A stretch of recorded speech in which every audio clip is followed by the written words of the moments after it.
Welcome to the REV Game of the Week. We're here at the field, at the pit, for what is known as the best rivalry of Louisiana, Santa Maria versus EA. My name is Jolie Hartman. I'm a teacher at Santa Maria High School and the head girls soccer coach, and I am joined with Dirk Scheck-Snyder. I'm a 2003 graduate of EA. I teach U.S. history at East Ascension, and I am a proud leader of our Yale Leader group in our student section. Awesome, Dirk. Right now, what we want to talk about is what is the tradition of both Santa Maria High and East Ascension. Dirk, what is your most favorite memory at East Ascension? Oh man, this game has to be a part of it. This night the rivalry is tied, and the winner tonight takes the lead. So this game always has big importance, but tonight's even bigger. Absolutely. I mean, 2009 graduate of Santa Maria High School. One of my favorite memories, I'm sorry, Dirk, is at East Ascension. Your horseman, a few years ago kind of got bucked off, and then that was kind of our big thing for that night. So that's one of my favorite memories. You didn't have to bring that up. My favorite memory at Spartan Stadium goes back to my junior year. I was only 1-3 against Santa Maria. Junior year, 2001, we beat Santa Maria in overtime. But the memory for that is a Santa Maria Gator, somebody I went to middle school with, went streaking across the field in the second half. Now, I won't reveal his name because he might be watching with his kids right now. Absolutely. So we'll keep that under wraps. That's about right. And look, I have to say, this game tonight, this is y'all's first time at our turf. But I do have to say, we beat y'all on y'all's new turf last year, and we would love to return the favor.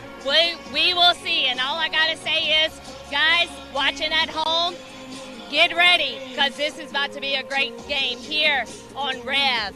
Hopefully you stay tuned. We'll send it back up to the people in the box, but as of right now, you're watching the REV Game of the Week, and we'll be right back with a commercial break.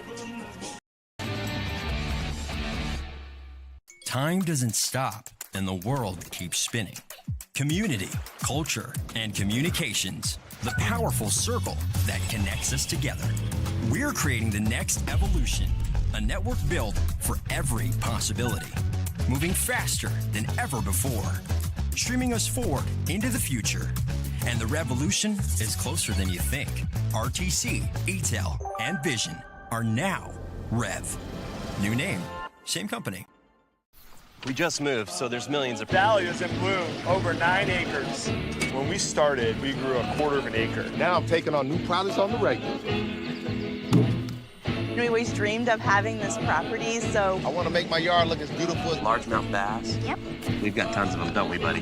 There are millions of ways to make the most of your land. How will you make the most of yours? Come see us at Ascension Equipment for John Deere sales and service. Save more today and mow tomorrow. You care about your car. So do we. Donaldsonville Glass and Body has been around for over 40 years, providing unparalleled collision repairs and customer service, especially when you and your car are having the worst day ever. When you demand exceptional workmanship, call Donaldsonville Glass and Body. Free pickup for your collision repairs and get it back as good as new. It's your choice, so why not choose the best? Donaldsonville Glass and Body. The A-Team at Eustis Mortgage, here to serve all your home lending needs.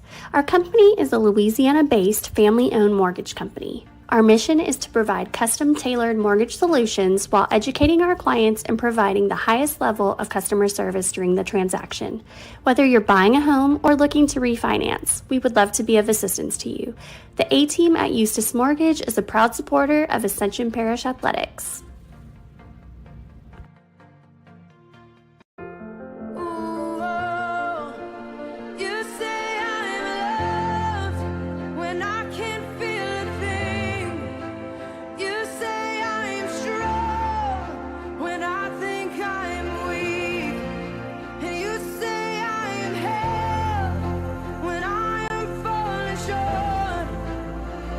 And I believe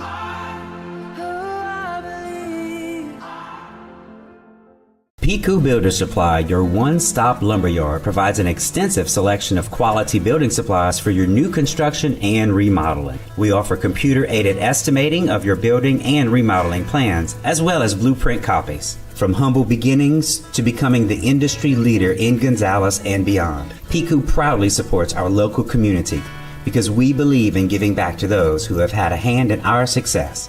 Let the experts at Piku Builder Supply help you with your new project today. Cash for your car. The Ross Downing Buick GMC Buying Center wants to buy your car. It's fast, easy, and fair. No matter what make, no matter what model, no matter what mileage. The Ross Downing Buick GMC Buying Center wants it. And we'll pay you cash for it, even if you don't buy from us. It's the Ross Downing Buick GMC Buying Center in Gonzales.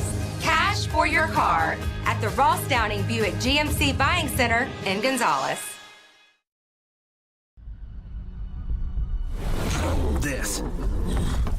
This is a walk-on athlete. They push harder and put their heart into the game. This is the passion we're built on. It's why we put our heart into creating game day with a taste of Louisiana.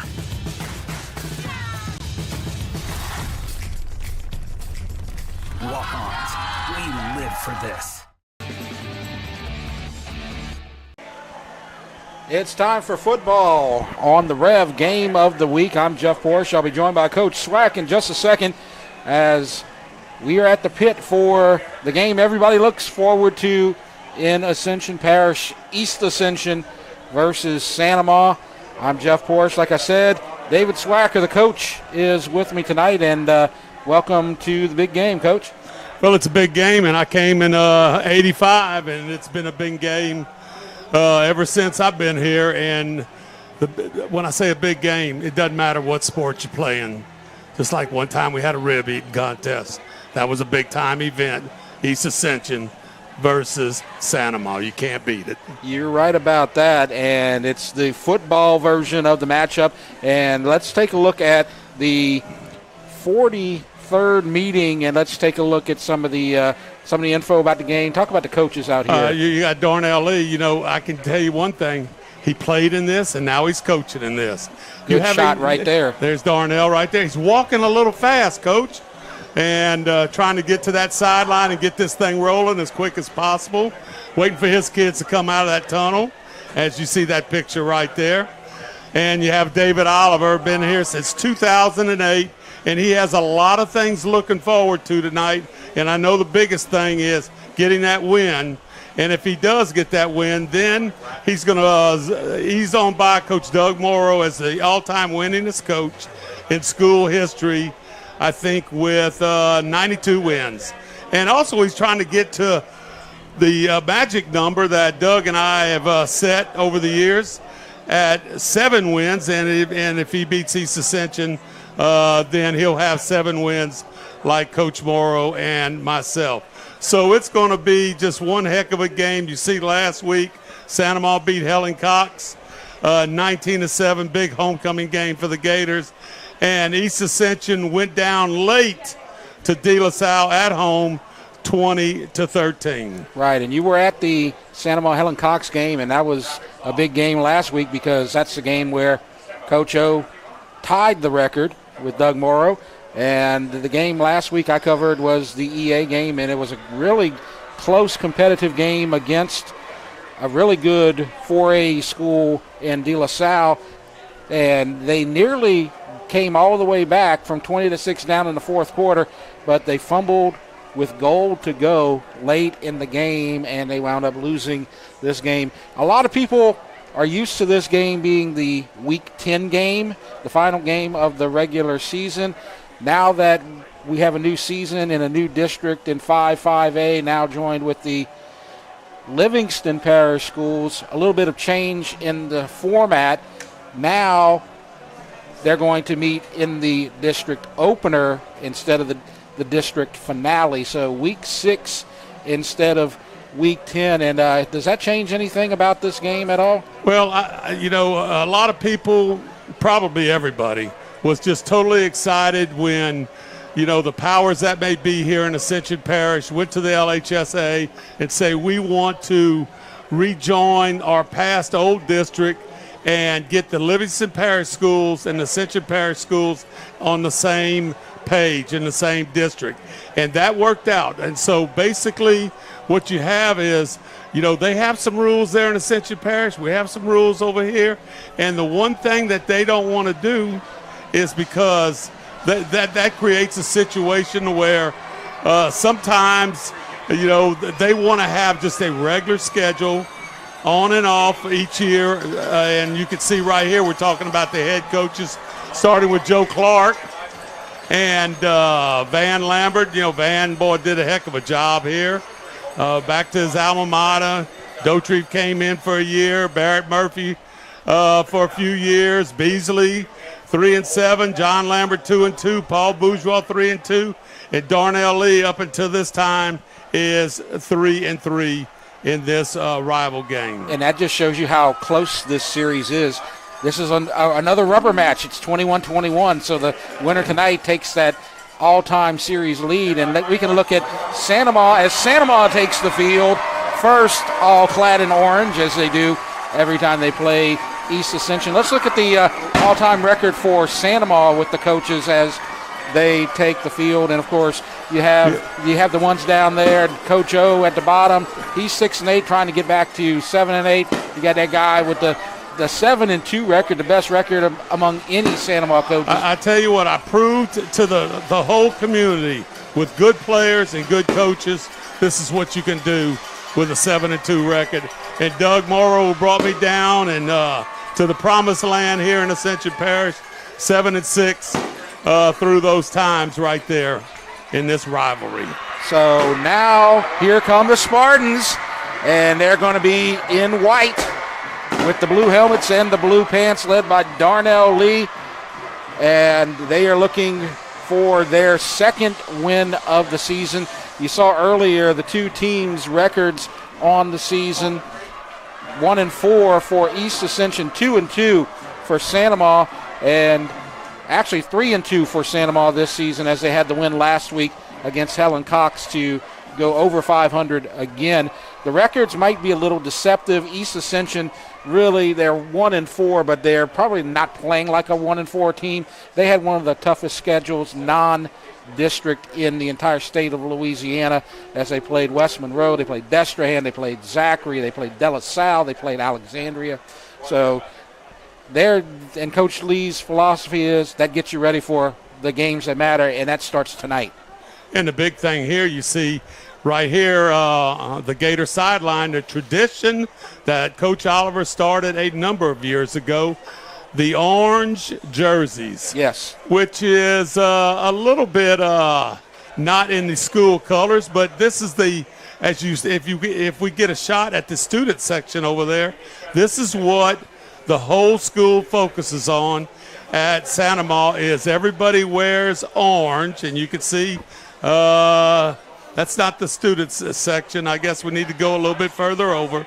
And then East Ascension, all their fans are in camouflage. Right. And so it's a neat tradition on both sidelines. Right. So EA, they're Gator haters. They're hunting Gator, and they're just wearing the orange, saying, "Here we are, come and get us." And so you got that kind of mentality. I mean, it's a crazy rivalry, but it's a friendly rivalry too. Because it's brother versus brother. At East Ascension. Yeah, tremendous. It's brother versus brother, cousin versus cousin. There have been times when you've had administrator versus son, as we had a couple of years ago. So you have, like I said, Darnell's played in this thing. You have coaches on both sides that have played in this, and you have some maybe on the Santa Ma or the East Ascension side that have played for the opposite team. So it's really kind of interesting.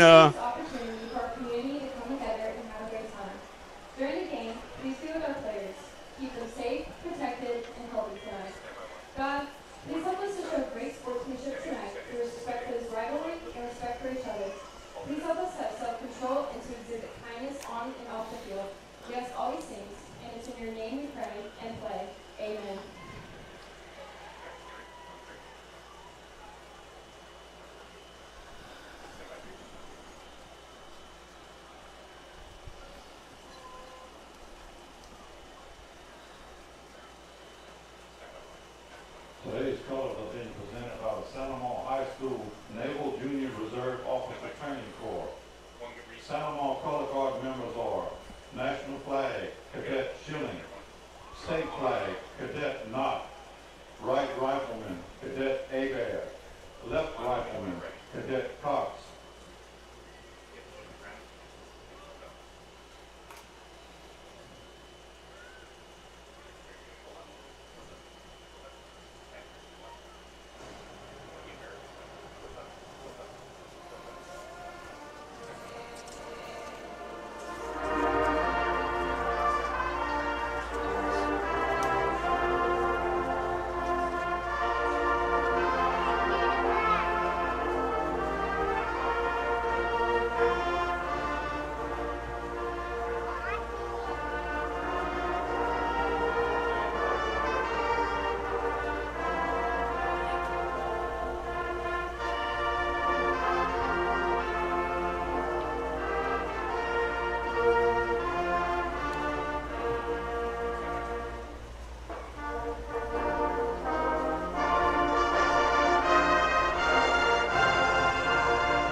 And we are just about ready for some football as the Santa Monica band. You know, down on the sideline, a good friend of mine, Top Daly, in charge of that junior ROTC at both East Ascension and Santa Monica. So you notice he's kind of neutral in those colors that he's wearing down there. Kids do a great job with that national anthem at every game. Wise choice to be neutral. Tough to be out there sometimes with that, as we are getting ready for the coin toss, and we have captains on the Santa Monica side.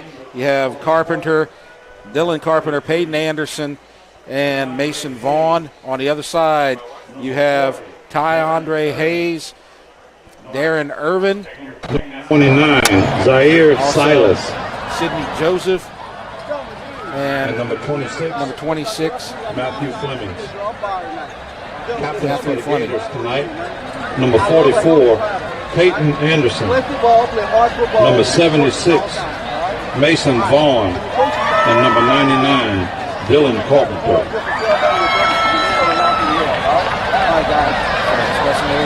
right, so you guys have won this off, so you can let your position. All right? You're going to want the ball, right? And you're going to pick from the top. All right? All right. Good, place your back here, place your back here, please.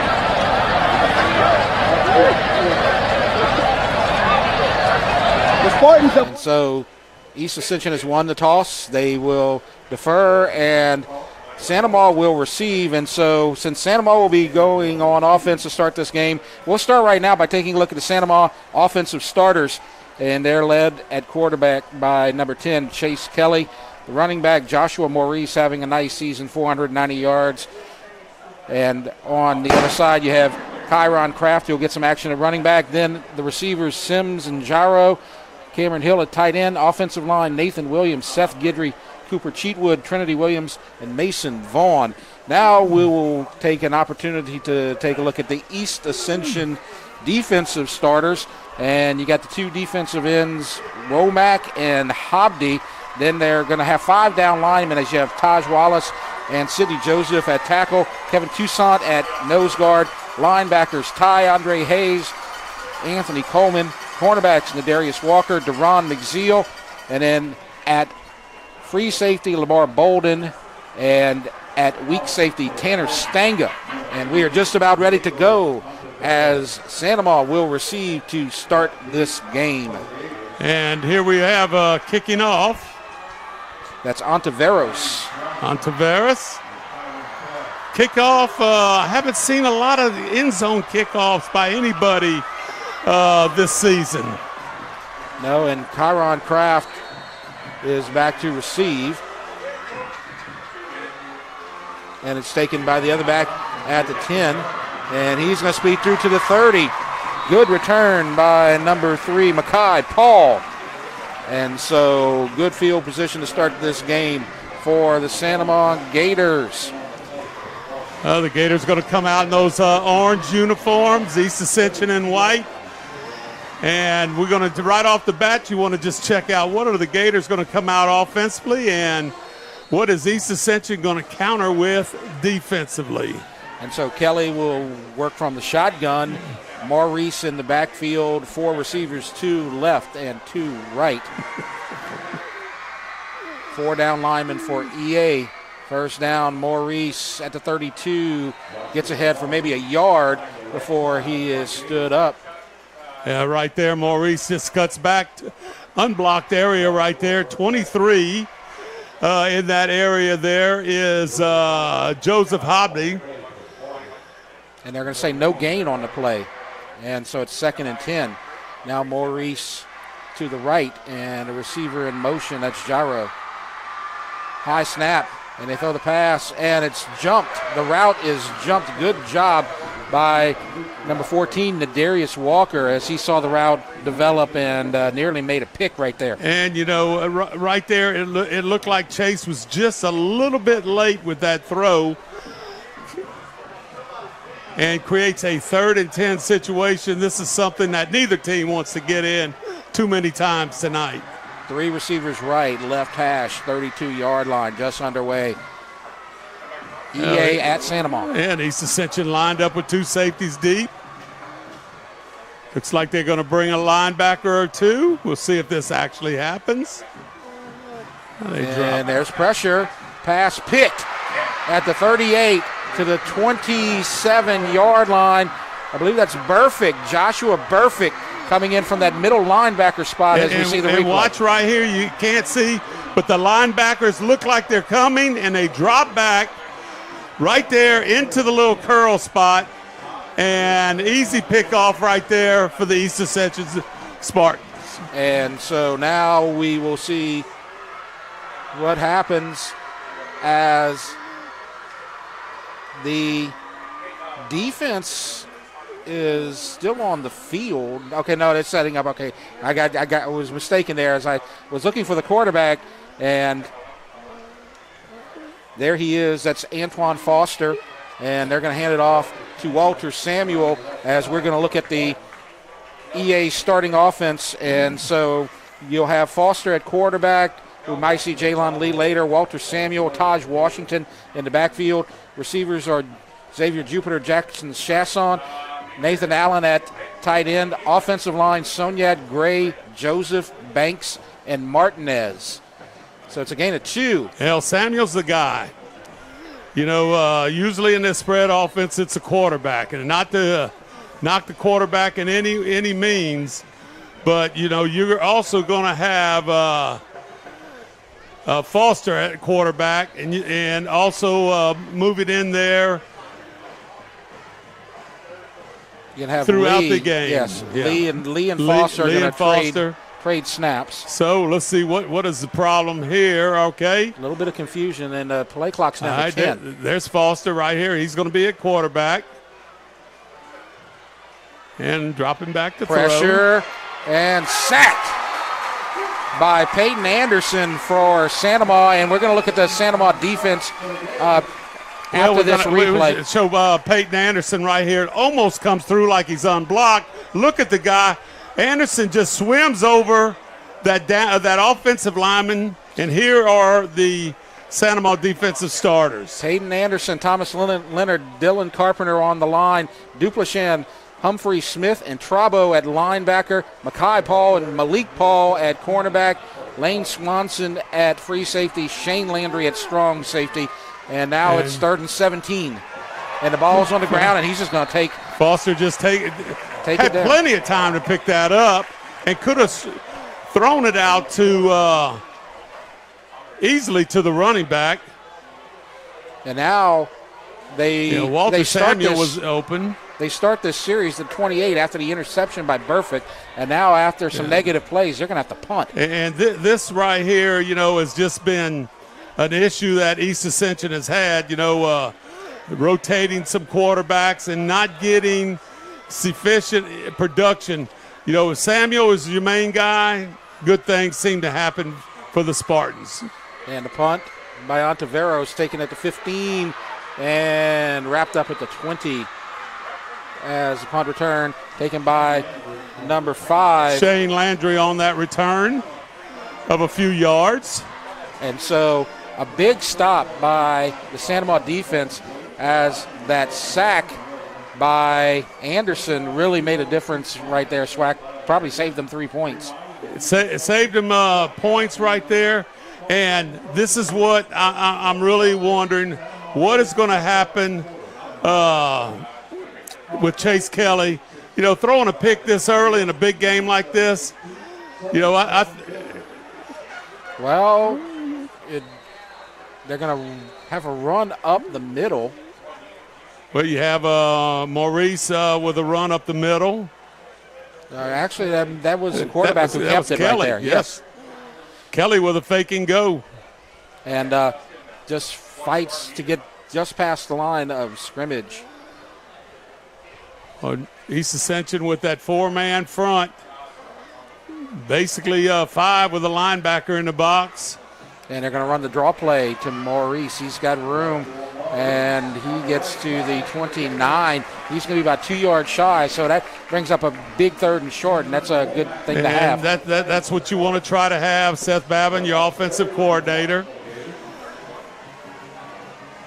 So looking for the calls from the sideline.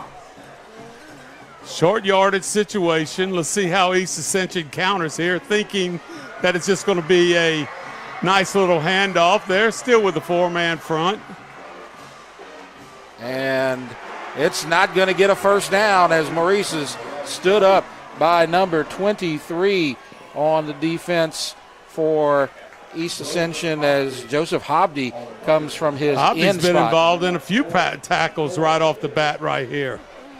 And so still looking for a first down here tonight on offense as 3 possessions and not much offense. He had 2 punts and an interception so far.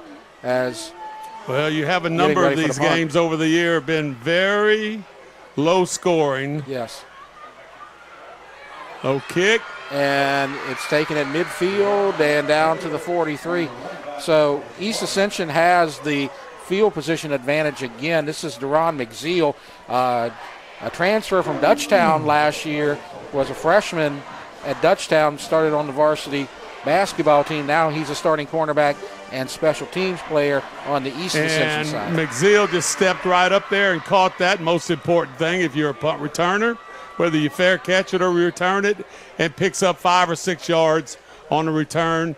Spartans starting off in the Gator territory at the 43-yard line. And you talked about low-scoring games. That's what we were talking about last night during the broadcast of the Dutchtown Walker game. I had mentioned that I was expecting a low-scoring game, and so far that's what it's looking like it's going to be. As handoff to Samuel up the middle, he gets 3 yards. As Foster still at quarterback, it's going to be 2nd and 7. And Foster, had a rough couple of snaps there, attempting the pass and then fumbling the snap, and it looked like a pass attempt. And Coach Lee and the offensive staff settles him down with a handoff to Sampson. They had lots of center to quarterback snap problems last week, and that's what cost them the game at the end. As a good job breaking a tackle by Walter Samuel. So it looked like he was going to be dropped for a loss, but gets good yardage. And I said Sampson, correction, Samuel. Yes. So Peyton Anderson makes the tackle, but that could have been a negative play right there, bringing up 3rd down and long. Now you get 3rd and medium, 3rd and 5 from the 38. Well, you have both running backs have the potential, and both offenses have the potential to get a first down, 3rd and 5 through a rushing attempt. But when you have to throw the ball, sometimes we have a little iffy situation here. Yes. And that's Samuel, and it's close. He may get it. It's going to depend on the spot. And you're bringing up the passing scenarios for East Ascension. It's 4th and 1. Foster's the running quarterback, and usually he's a runner, and they'll usually run the ball when he's the quarterback. Jalon Lee is the passing quarterback, as you're going to have to bring Samuel out the game because he lost his helmet. Well, that's just a rule through a number of leagues. Yes. That helmet comes off, and there wasn't a penalty involved with somebody pulling it off of you. You have to come out for a play. And so it looks like Nigel Murphy is going to be in that running back spot. Another low snap, and he keeps it and he gets it. So Foster gets it, but one thing I'm noticing, last week the snaps killed them late in the game, and there's still problems with the snap. Watch what Foster does. He says a mess up right here, I'm going to just keep it right up the middle. He made the right choice. And both the running back also led him up the middle. 4:54 left to go in the first quarter. Still no score. East Ascension and Santa Ma, as Coach Darnell Lee is going to have a little talk with the official at about the 40-yard line. And he doesn't seem very happy with what he's hearing right now. But there's going to be a penalty, it looks like they're going to assess at the 46-yard line. So it looks like after the play there may be an unsportsmanlike penalty or a personal foul of some sort. Did not see what the penalty is. Well, the white hat, the referee. So an unsportsmanlike. So we don't know what it is. We're not going to speculate, but it's just a 15-yard penalty. I'm going to speculate. If that's a situation and you didn't see any physical activity, there was probably some verbal activity. Maybe so. Just not sure. Don't know anything that happened. And it looks like they're going to rule 1st and 10. Well, it was probably a dead ball after the play was ruled dead. So, that goes on to the next set of downs. So we'll see if they can move the ball, and they have a chance to take advantage of good field position, but the penalty kind of set them back. That's Jupiter in motion, and another low snap. And quarterback keeper, and you just lose the rhythm right there as he's taken down by Damon Smith, an inside linebacker, number 25. Well, watch, it looked like the snap was off to his left, and luckily he was going to the left, and he kind of stepped right into the path of the snap. Yes. And was able to make a grab ankle high and turn up and get back to the line of scrimmage. So they're going to say he got to the line of scrimmage, no gain.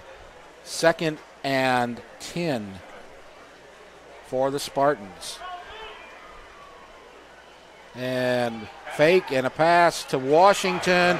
Breaks a tackle, 35, 30, 20. One man to beat, tackles him at the 15, inside the 15, and a late flag. And this may be another personal foul, as maybe a late decision right there. Not a smart decision right there for what it looked like to me. And it was thrown right after the tackle. Just a little extracurriculars right there. And so that's another first down that's going to be pushed back by a personal foul. Here's a replay right here. Just see if you can see the end of this. Good job of right in the flat, breaking the tackle right there down the sidelines. And makes that tackle, and you can't see the activity, but there was a little bit of extracurricular between the two players. So the ball at 35. Actually, to make that the 30, but that's 2 first downs that have caused are ended in personal fouls. It hasn't hurt them badly because it's still 1st and 10 both times, but they were inside the 15-yard line. Now they're at the 30. And another snap and a loss. They're just having so much trouble with that connection, as that is going to be well, you have number 19. 4 with the first contact, 44, 9. Right, that's and 13. That's Humphrey. and Trabo with the tackle of number 19, Nigel Murphy. But personal fouls and snaps just hurting. And if you are in the shotgun, that snap's coming, at least 5 yards back to you. Yes. And so think about this, Jeff. Nobody's respecting the passing game. You're right. And what is happening here, the only thing you're going to get in the passing game right now, it seems like, is a short pass. So we have a timeout that's called, and we're going to keep it here. And we're going to talk about the games that are happening this week in 5-5A. This is the only game of the night in 5-5A. The other two games were played last night. We were at one of them for the Rev game of the week, Dutchtown versus Walker. And look at that score. Dutchtown shuts out Walker 27-0. And I was out there. It was a completely dominant performance, kind of a shocker right there. Dedham Springs, not really a big surprise, beating Live Oak. And then you got the game here right now. Dutchtown, really their mixed bag this season. They started out really slow. Now they're catching their stride. Walker looked like maybe one of the teams to beat in 5-5A in the non-district schedule. That just shows you what that means. I was very disappointed in what I saw in Walker, according to what you kind of heard preseason talk and everything. But Dutchtown, Pyron at the quarterback spot, yes, went up and down the field multiple times. Duke's carrying the ball. Nice job. Second down. Big hole. Big hole. 15, 10, 5. Touchdown, Spartans. Are there any flags? No flags on the field. And East Ascension strikes first on a 40-yard run. On this replay, watch the fake and go, and there's nobody in the A gaps right there, and everybody's chasing and not catching. Right. Dives into the end zone. Gets past Malik Paul. Extra point coming from Ontiveros. 2:39 left to go in the first quarter. The Spartans strike first. Snap, kick, good. 7-0 EA. We will take a break. You're watching the Rev, the game of the week. The athletic training staff of East Ascension High School would like to thank Ascension Equipment, Donaldsonville Glass and Body, Gaucher and Amadei, Our Lady of the Lake Health, Piku Builder Supplies, Ross Downing Chevrolet, Walk-Ons, Austin Fire Systems, Eustis Mortgage, SKR Construction, for their support of our EA Sports Medicine program.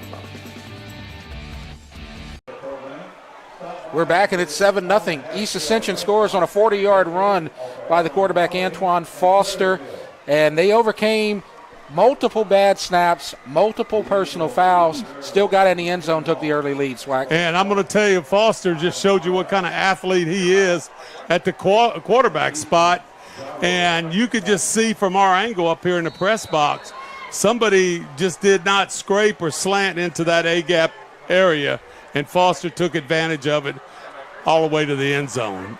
And so here's the kickoff. Taken at the 9-yard line and outside to the 33-yard line. And that's Raffaray with the return. 48 on the tackle right there. That's going to be Deshaun Jackson.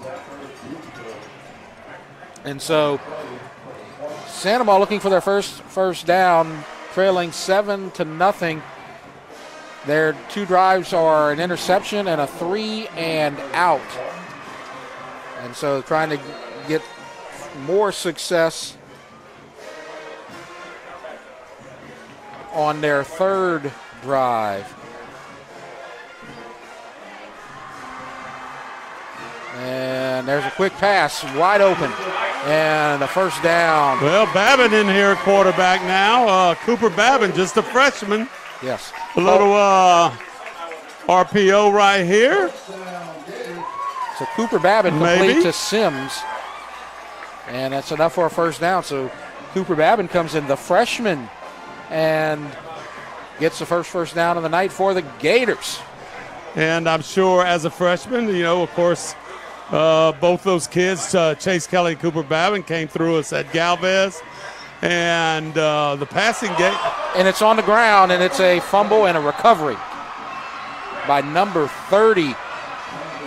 Sorry to interrupt there, Coach. That is Womack with the recovery. Yeah, Womack with the recovery. Let's see what happened right here.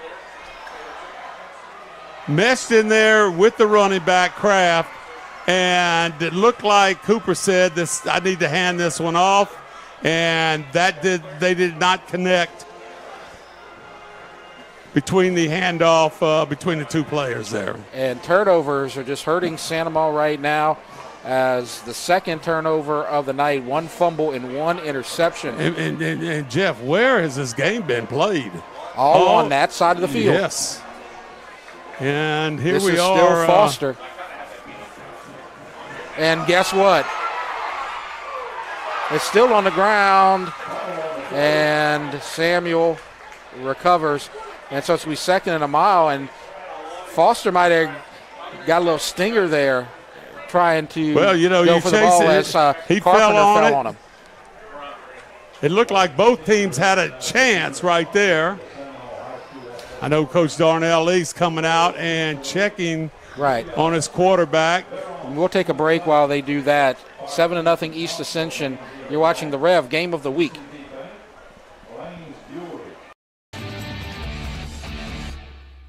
Time doesn't stop, and the world keeps spinning. Community, culture, and communications, the powerful circle that connects us together. We're creating the next evolution, a network built for every possibility, moving faster than ever before, streaming us forward into the future.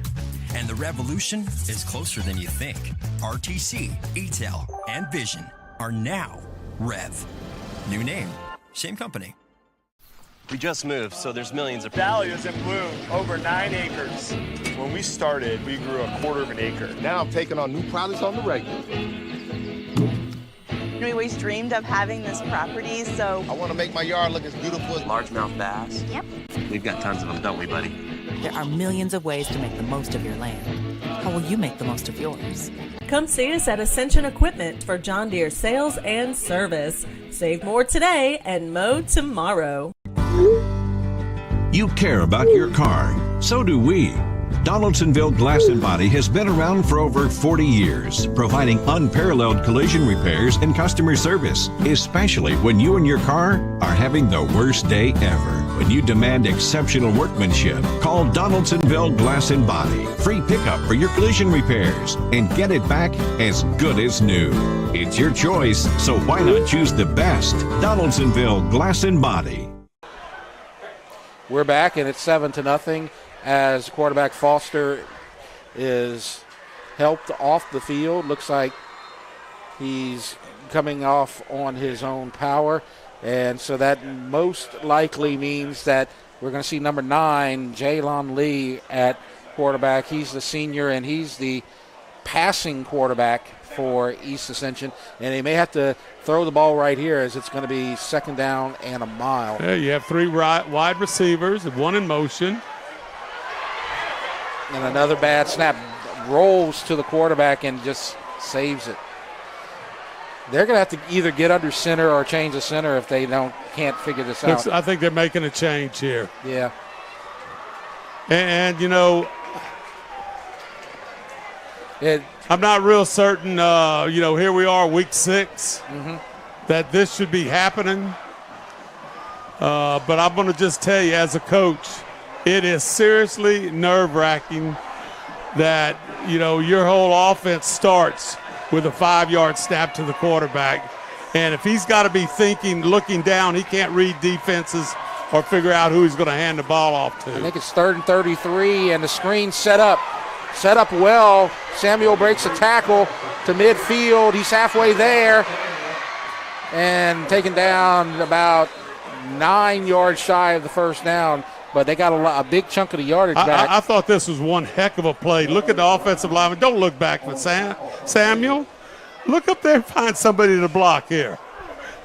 And finally, Samuel, he caused a couple of missed tackles in there. You create a 4th and 12 situation. And so this punt will not get off before the first quarter comes to an end. And so it's 7-0 East Ascension after a wild first quarter, as you see the officials setting that up. And with the second quarter about to begin, we'll take a short break at our score. As you see the cheerleaders on the sideline, 7-0.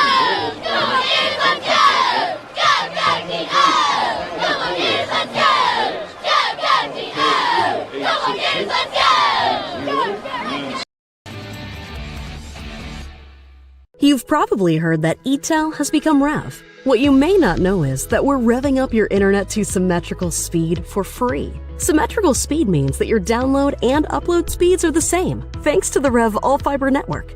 The new speeds have been applied to your current internet plan, and there's nothing for you to do except enjoy shopping, gaming, streaming, learning, and laughing. Learn more at letsrev.com. Thanks for being a loyal customer, and enjoy symmetrical speeds from REV. New name, same company. Listen to and we can use your mic for audio. And we're ready for the start of the second quarter as it's 4th down and a punting situation for Ontiveros. And he gets it away, and it's a beauty. And there's contact and a penalty.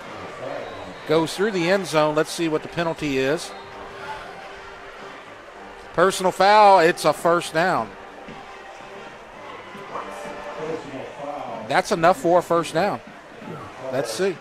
So it is a first down. So a big costly error, as you see the play right there. Trying to go for the block and comes right into the punter. And it's definitely a personal foul. Got into that kicking foot. Mental mistake right there, because I'm just telling you, if he comes close to blocking that, if you're, in the little 6-yard range in front of the punter right there. So not a change of possession. And now it's 1st and 10 inside the 30. So a couple of personal fouls hurt East Ascension, but they were able to overcome it and get into the end zone. Now they had to punt, and a personal foul on the Sandoval side allows them to keep their drive going. And now you see Jaylon Lee still in the game at quarterback for the Spartans. And so he will take this series of downs at least, as Antoine Foster was injured late in the first quarter. Well, here you go, East Ascension. Samuel's going to be lined up in the backfield. That trips over here to the left. And there's movement. Looks like Washington. Oh, no, a timeout is going to be called. Okay, I thought they were going to call a penalty. Looked like Taj Washington was in motion. We're going to keep it here. And let's talk about District 5-5A, as this is the final 5-5A game of the opening week of play. And you see Denham Springs leading the way with a 1-0 record, 5-1 overall. Dutchtown, they're rolling now after an 0-2 start. They're now 3-2 and 1-0 in district. At the bottom, you have the two Livingston Parish teams. Walker 4-2, Live Oak 3-3. They're both 0-1. One of these teams tonight is going to be tied for first in district place. Right? And there's no doubt Denham Springs losing, I believe, last week to St. Thomas More, and who is a very good football team. So it's pretty obvious that Denham Springs might be a little bit or a lot stronger than people thought at the beginning of the year. It's 1st and 10 now. We're ready. Lee at quarterback. And a flag. The false start, illegal procedure against the Spartans. It's just been a sloppy, turnover-laden game so far here tonight, Swack. And when you talk about that, this week we also had the freshman and JV games where East Ascension won the 9th grade game 33-20. And then the Gators came back and won the JV game 9-7. Very, very hard-fought games by all the teams. Some great action. I think this may have a lot to do with the fact that they're playing each other and they both want to win so bad. They're making maybe some mental errors, as we have another flag and another Well, we had a motion penalty by number 13, and that would be Xavier Jupiter. Just took off, and there's really no reason for that, Jeff. You know, as a receiver, you ought to be looking down the line of scrimmage. You're not listening for a snap count, looking down the line of scrimmage, you know, looking for that ball to be snapped where I could take off in the passing game. Maybe right there, Jupiter was a little excited because we are throwing a pass here. And it looked like they were throwing it down the field also. So you have Lee at quarterback, first down, gives to Samuel and gets about 8 yards before being tackled by Braxton Trabo, number 13. So it's going to be second and long, but got good yardage on first down. As this is the passing quarterback, but you're in a running situation with Samuel in the game as well. Well, there's no doubt because, you know, he's got the experience that he can find that opening, and he's already shown on a couple of plays from point A to point B. He gets going pretty quick. 488 yards on 86 carries this season, having a great year. Second and 13. And it's Samuel again, as he's their bread and butter, and he's going to keep on getting the ball. Peyton Anderson with the tackle after about a 2-yard gain. It's going to be 3rd and 11. Well, you had a 3rd and long through the middle screen to Samuel. That was very good. You know, maybe they're thinking in the screen department here to Samuel, maybe not middle screen, but to the left or right. 10:42 left to go before halftime. And let's see how the Gators handle this. Do they want to bring pressure, or are they going to play a little deeper? Here we go. And there's Samuel, cuts outside. He's got a big hole, and he scores. And it's 13-0. Well, Samuel got through that hole quickly. Yes, he did, and he had all kinds of daylight, followed his blocking receivers downfield. Well, watch right here. I mean, basically almost untouched right here, makes a little cut back in the other direction, kind of just eases into that end zone. You saw Ja'Cory Mitchell down there kind of just kind of got in the way of the DBs and gave him an easier route into the end zone in the corner. And so now it's 14-0, and we'll break. East Ascension with the lead.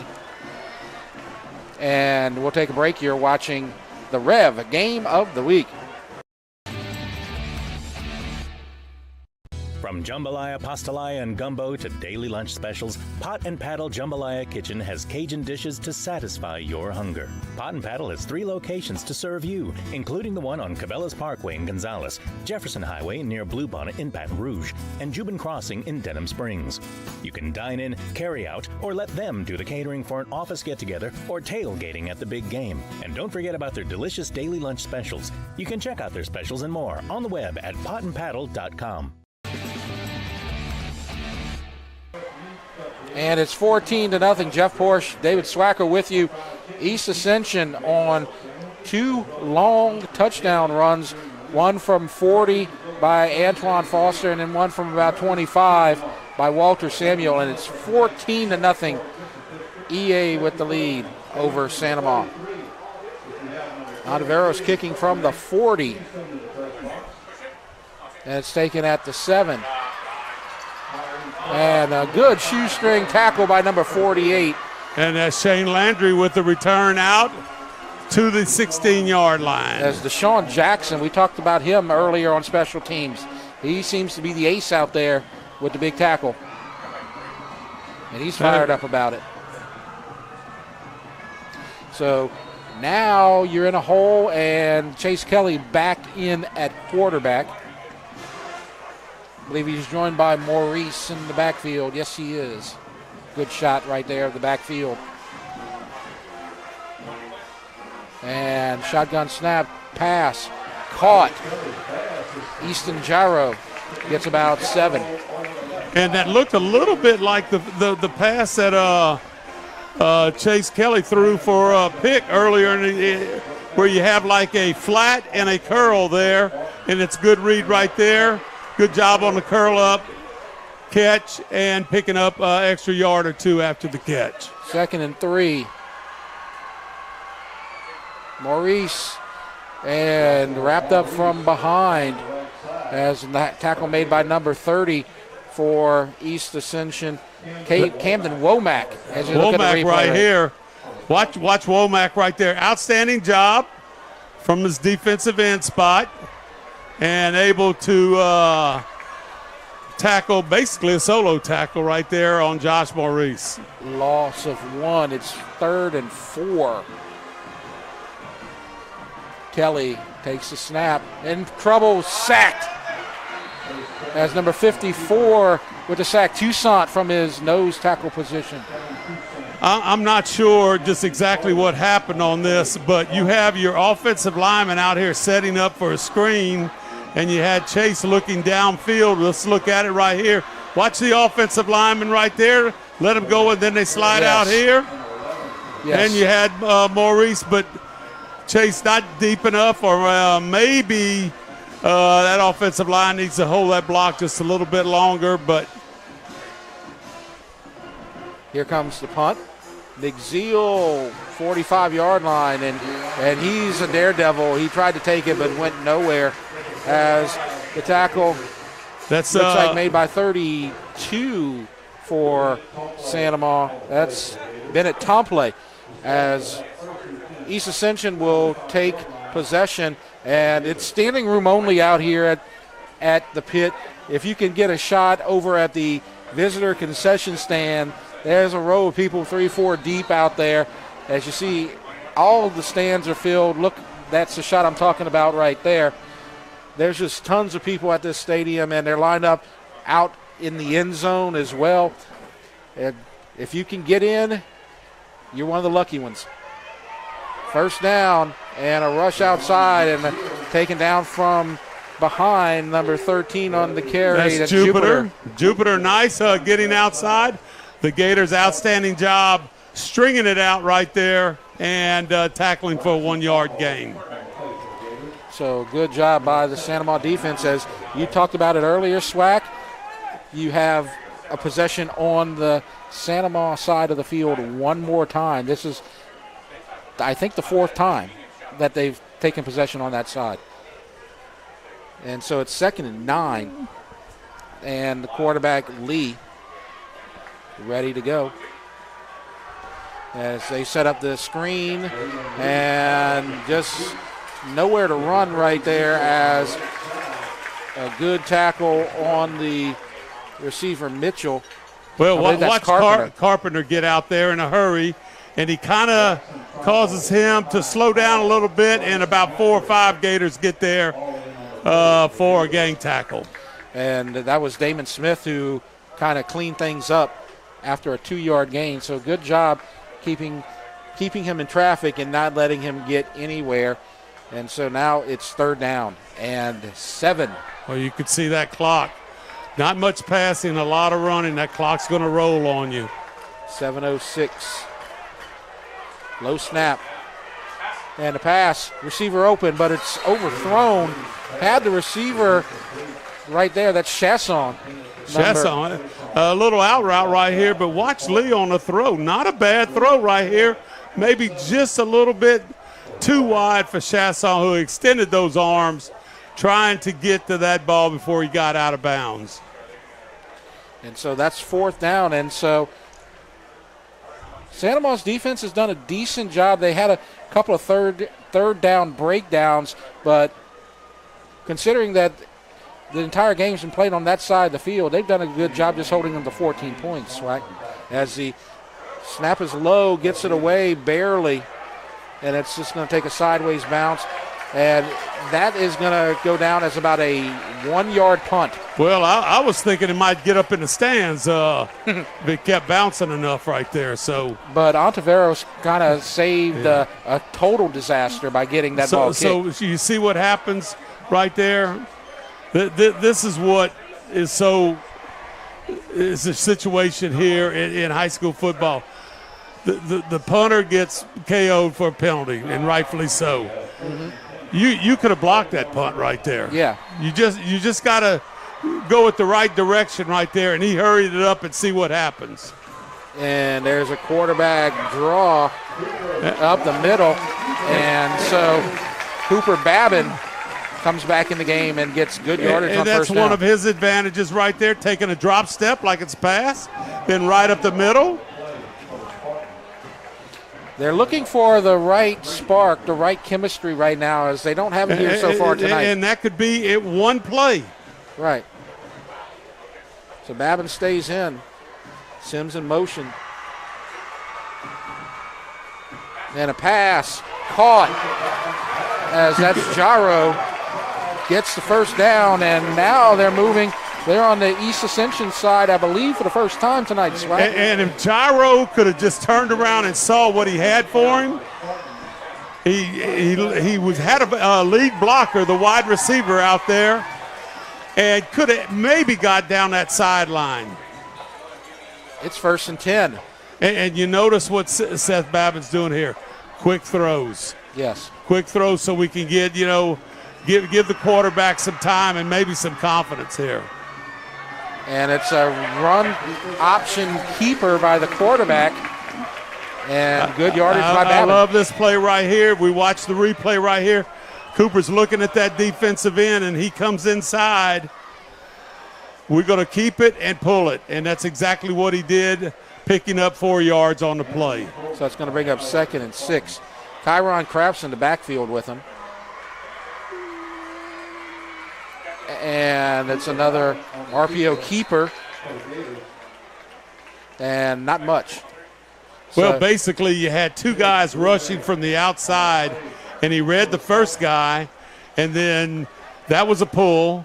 And the second guy was coming, and nobody had him. And Cooper said he ran out of people to read, so he just turned up and got back to the line of scrimmage. I believe that was Bouvet on the tackle, and so a timeout's going to be called by Santa Maria to make sure they get the right call on 3rd down. 5:06 left to go before halftime. 14-0 East Ascension.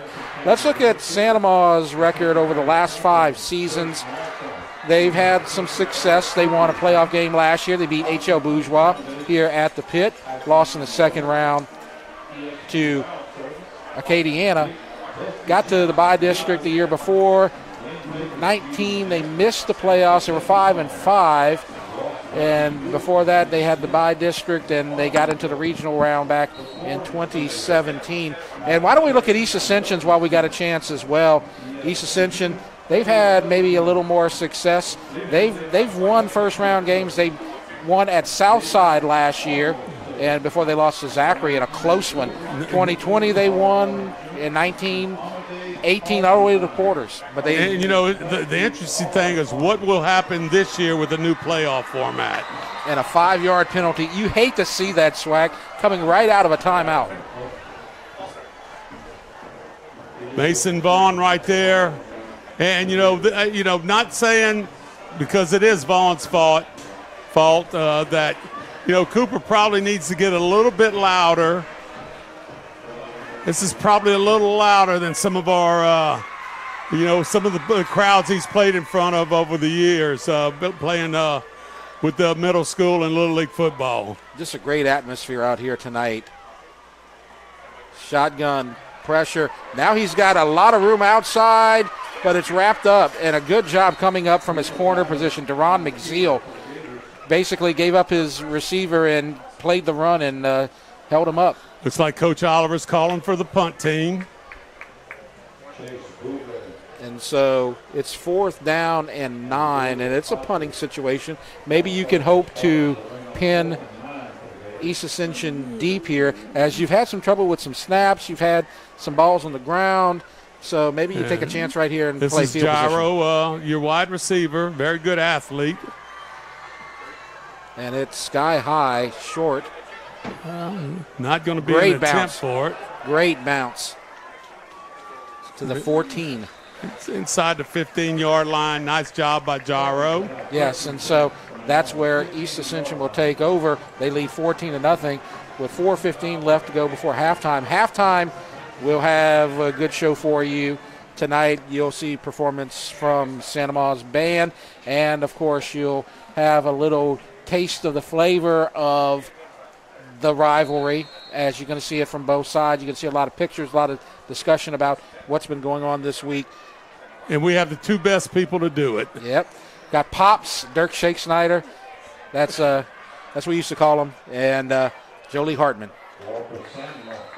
First down, run up the middle, short gain. And I think for the Gator defense, well, this little series may be crucial for them if they could get a 3-and-out here. And then Darnell Lee's thinking on the other side, I hand this ball to 22. He might score from 85 yards out. He could.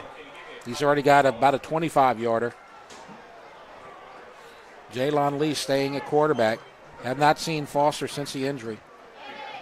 And there's a hole, and I just love the way he attacks that hole and gets good yardage very quickly. And it looks like there may be an injured player on the field, as you see Big O trying to get the record-breaking win here tonight, trailing right now in the second quarter. But there's an injury on the field, and so while we have this injury, we'll take another short break. You're watching the REV Game of the Week.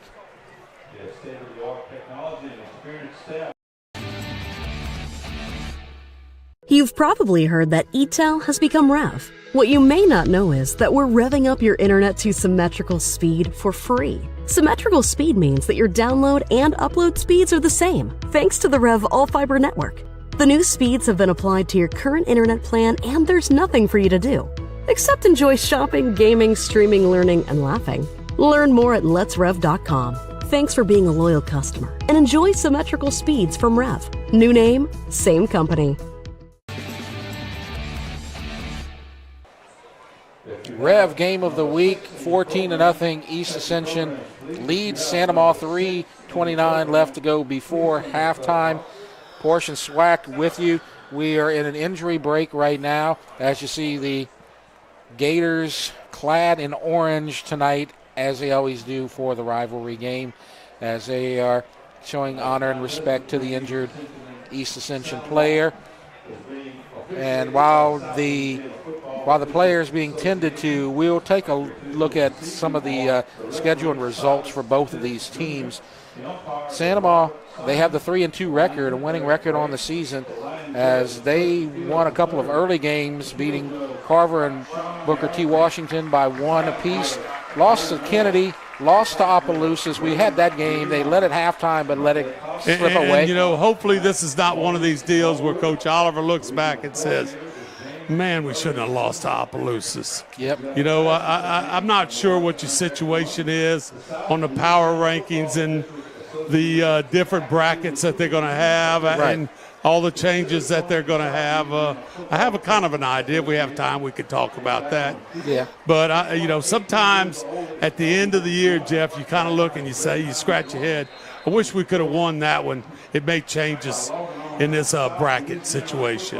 And it's interesting because I started looking at the brackets last night and this morning in anticipation of this game. I'll talk about that later. Lee throws deep downfield. Jupiter drops it, and he was right on target, too. Well, nice job by Lee. You see him on the sprint out, carrying the ball real high, looking downfield the entire time. Nice throw to Jupiter right there on the run. Should have been caught.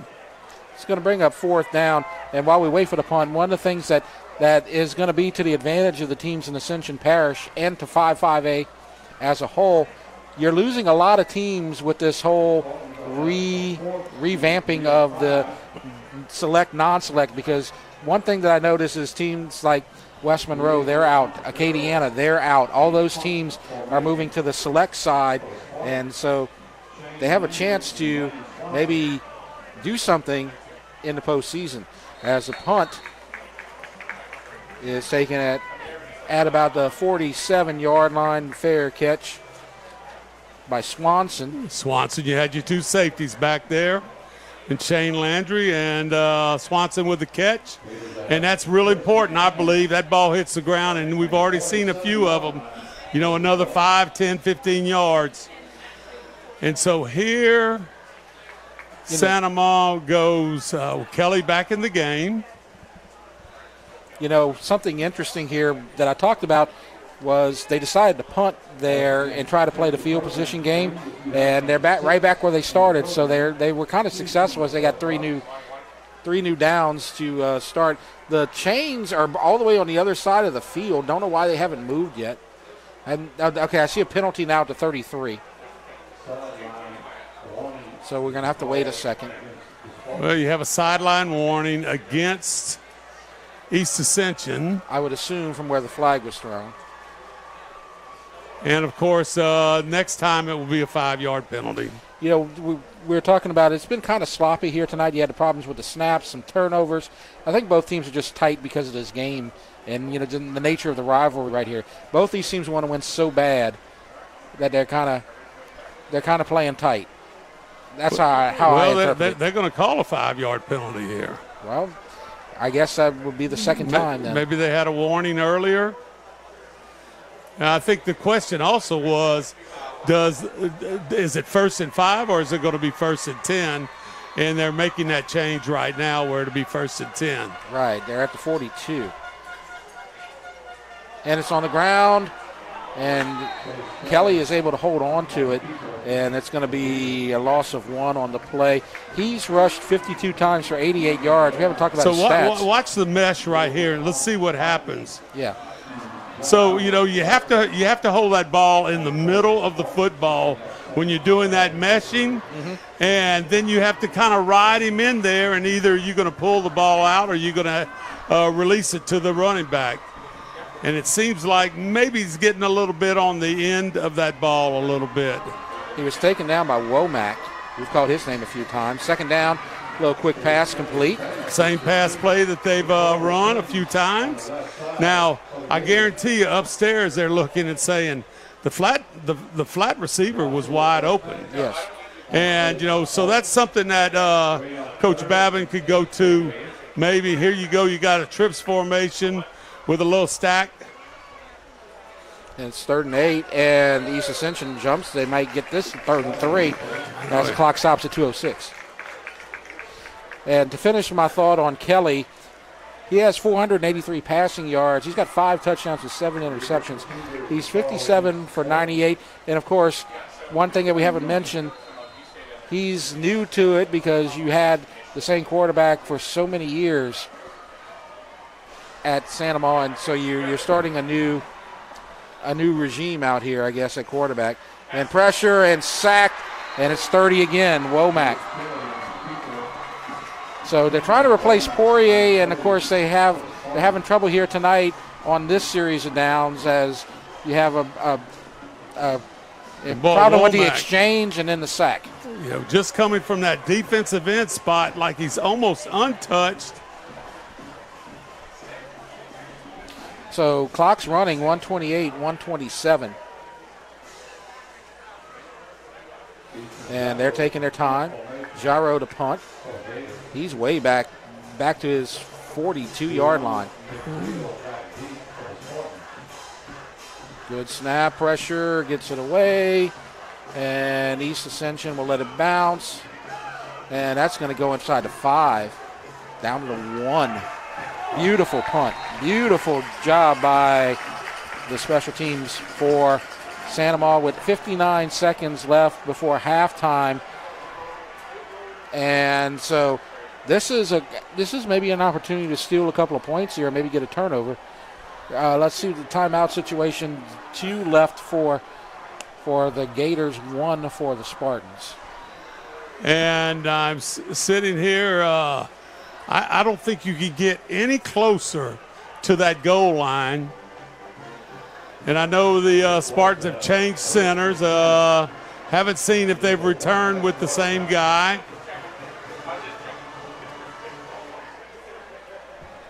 They are all the way on the other side of the field from our vantage point. I would assume that Lee is still in a quarterback.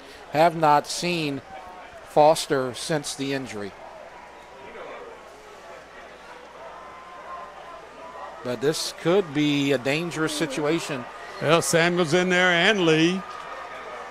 And you got that extra blocking back in there. Oh, and it looks like Carpenter may have just given them 5. So they may be able to get out of that.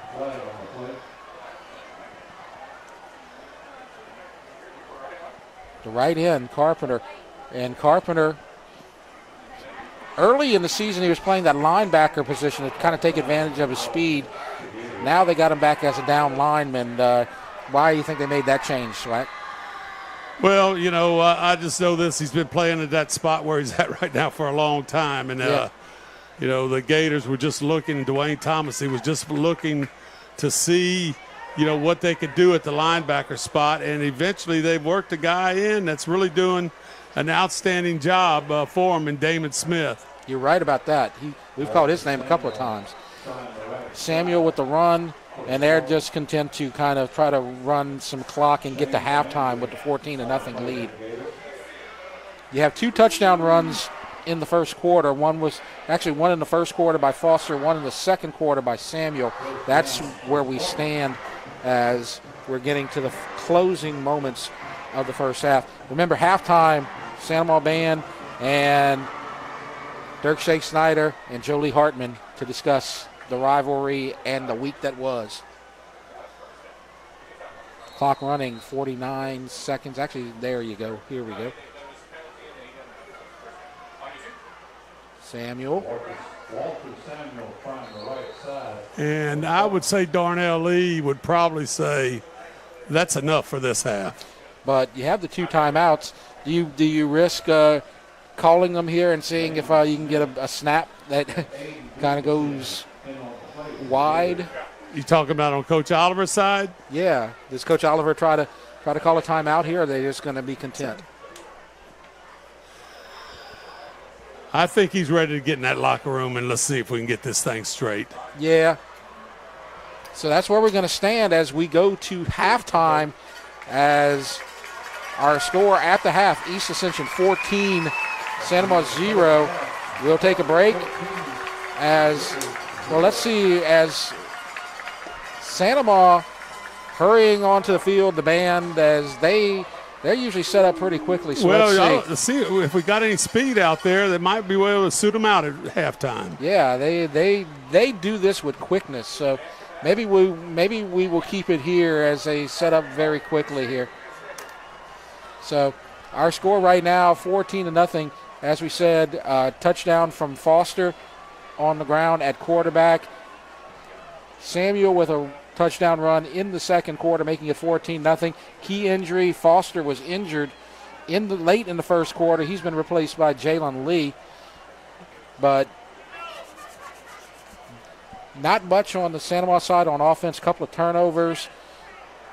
And we are just about ready for the halftime show, I believe. So give us a couple more minutes. The band's doing an outstanding job of setting this thing up in a hurry. I know. Last night over at Griffin Field, we were able to take a break as they set up. But these guys act like they got about 4 minutes to do a 10-minute show right now. I love this speed. So we're going to stay because we don't want to miss a moment. If we take a 30-second break, they might do 2 songs.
You've probably heard that ETEL has become REV. What you may not know is that we're revving up your internet to symmetrical speed for free. Symmetrical speed means that your download and upload speeds are the same, thanks to the REV all-fiber network. The new speeds have been applied to your current internet plan, and there's nothing for you to do except enjoy shopping, gaming, streaming, learning, and laughing.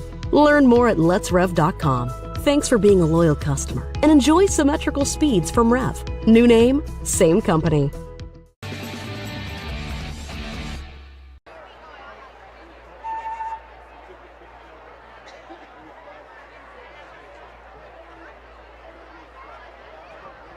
Good evening, Gator Nation, and welcome to halftime at the pit. Please join me in welcoming the award-winning 2022 Santa Ana High School Marching Band under the field direction of drum majors Natalie Godfrey, Maggie Lobel, and Peyton Winggerter. To begin our halftime entertainment, we present the Santa Ana High Competition Marching Band, which is comprised of the most accomplished student musicians at Santa Ana High School. This year's competition show features the music of Samuel Barber, Eric Whitaker, and Gavin Greenway, as well as music showcased in The Hunger Games and Disney's Mulan, all arranged by Carol Britton Chambers. Tonight we present the first three movements of our show titled Reflections.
featuring the Santa Maria High Gatorettes.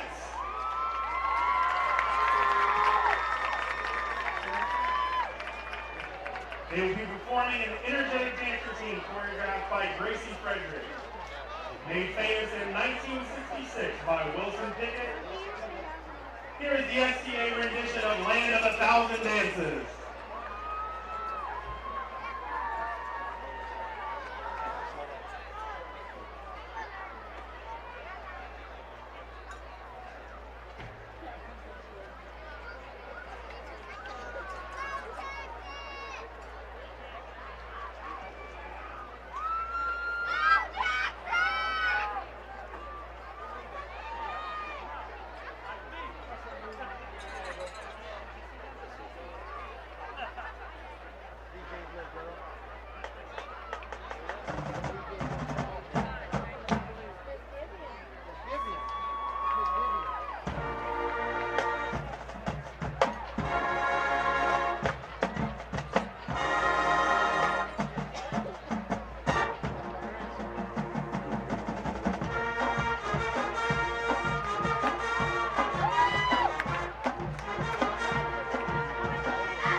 halftime performances are sponsored by VeraPro Information Technology. We'd like to wish the Gators good luck next week as they travel to their first competition of the season, the Battle on the Bayou at Terrebonne High School. Welcome to the halftime here at the pit for the REV Game of the Week. East Ascension is up 14-0 at the half. And Dirk, what you feel like about that first half? I mean, your band was really nice, but I just was admiring that scoreboard the whole time. 14-0, I'll take it. We're just getting started. Yeah, I do have to say, you know, you came out in the first half. Oh, that scoreboard, all right? You came out in the first half. You kind of got us good, but I do have to say some penalties have hurt you. But, we're working out the kinks. We're just warming up. We're just warming up. But I do have to say it is an atmosphere like any other. Like we said at the pregame, this is the best rivalry in the state of Louisiana, and it doesn't matter. Your record could be 5-0 or, you know, 0-5. I remember in 2008, EA came in at 1-7, and Santa Maria was 0-8, and it was packed like it is tonight. The kid in the student section had a sign that said, "Battle of the best of the worst." Best. I said, oh, I'll look at these pictures as well. All right, so these are some events that we got going on at EA this week. We have our Gator Hunt, which was this morning. You can see the Gators in that bottom left corner. All 12 of them were found before we started school. We had our Gator Hater games. You can see the kids would throw the Gator in the toilet. That's old Luke up there in the top left corner. Oh, we won the golf tournament as well. We're going to throw that in there, championship. Top right-hand corner there is our pregame festivities we had last night, our new tradition to take the place of EA Santa Maria Night Eve on the Thursday. We had a lot of fun, a huge crowd, and we had an outstanding fireworks show. I think the most exciting thing for the pregame was the horse race there, as you can see in the bottom left, and that is our swamp we set up. With construction this year, we're a little nervous about where we're going to put it, but we found a new spot. This is more a recap of our Gator Hater games that we did Monday through Thursday. You can see the different activities: cornhole, throw the Gator in the hoop. They run the Gators there. Once again, throw the Gator in the toilet. Had a lot of kids participate all week. They had a really good time with it. And that's the finale that I was talking about, the fireworks. Our kids at the end of the show We had a 7-minute show, guy that came down from Shreveport. It was outstanding. Everyone really enjoyed it. It was a really good new tradition we've started. It was nice to be at Spartan Stadium instead of old Lamar Dixon. So we had a good time, and it was a fun week. That looks a lot of fun. I mean, coming from this side of the airline, we always hear about that Gator Hater Week, and, we look at it. But right now here on the field, Ascension Credit Union is giving both athletic departments $1,500. So thank you, Ascension Credit Union. 14 points and $1,500. We're doing good tonight. That's EA's it. doing good. Yes. We're racking up. That's it. So thank you so much, Ascension Credit Union, for supporting both Absolutely. That's very nice of and them. EA. And then here we go. We got the Gator Nation rocking with the orange. And I love that we play in October because it makes Halloween a lot better. This is for scary. us. This So, is scary to look at. This is kind of scary for a Spartan fan. I mean, this is down our hallways. We actually have our hall decorating competition during EA week. The best hall wins teachers win free food. So Ooh, all the teachers are all about that. But, I mean, our teachers went above and beyond this week. Same thing with y'all. We had a new tradition. We had a pep rally Thursday night here at the pit, and we started with a junior versus senior Powder Puff game. This is our senior Powder Puff winners. It was actually 28-14, the senior. So we was hoping that would be the scoreboard tonight, but, hey, still got 2 quarters. Right there at the bottom left is our juniors with their coaches, which were a football team. And then, hey, I absolutely love that top left because that's my soccer girls up there. They came and decorated the pit for our pep rally, and then we have some more decorations that we had throughout the week. One of my favorite photos from last night at our pep rally, we had a light show, kind of similar to y'all. We had fireworks. We started out with a light show, and then we turned out the pit lights and had a fireworks show, and these kids went crazy for that because we kind of kept it a surprise, so no one even knew about it. And I was even a little surprised too because I knew it was happening, but then all of a sudden I saw the fireworks and I was like, oh yeah, that was tonight. So kind of exciting to know about that, and kind of to do something different for these kids, because as we look at it, going to high school all 4 years was EA Santa Maria week. Well, the last COVID happened. Some of these kids have never experience a true Santa Maria EA week. So finally back at EA, y'all having pep rallies at school at Santa Maria. We're still doing it at night to accommodate how many students we have and, to involve the community. So this is kind of the first real year that we get to, have our students have a normal high school experience. Looking at our pregame event last night, one thing we did all comment on was we had kids, they were playing games, they were listening to music, they were dancing. But they were active, they were engaged again, and it was exciting to see kids doing that kind of stuff again. So it was a very positive night for EA for that Thursday night event. Yeah, absolutely. And, same thing as on the Santa Maria side. The club that I'm in charge of, Gator Rally, we have this thing called Fan Friday, and we had blow-up events here, at school today, and it was just so cool to see them just be kids again. Absolutely.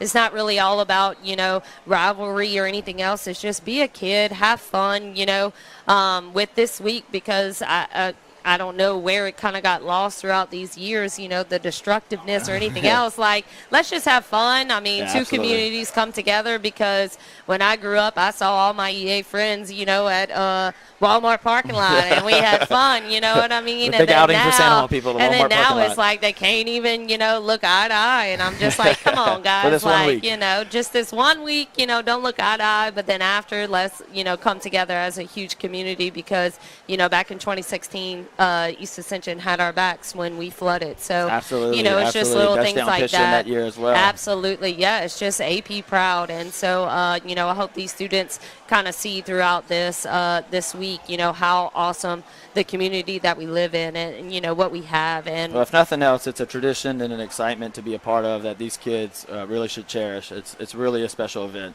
All right, well, you're watching REV Game of the Week, and we're gonna break for a commercial break.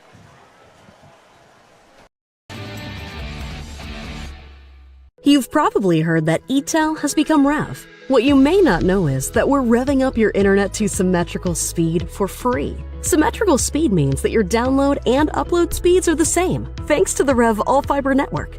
The new speeds have been applied to your current internet plan, and there's nothing for you to do except enjoy shopping, gaming, streaming, learning, and laughing.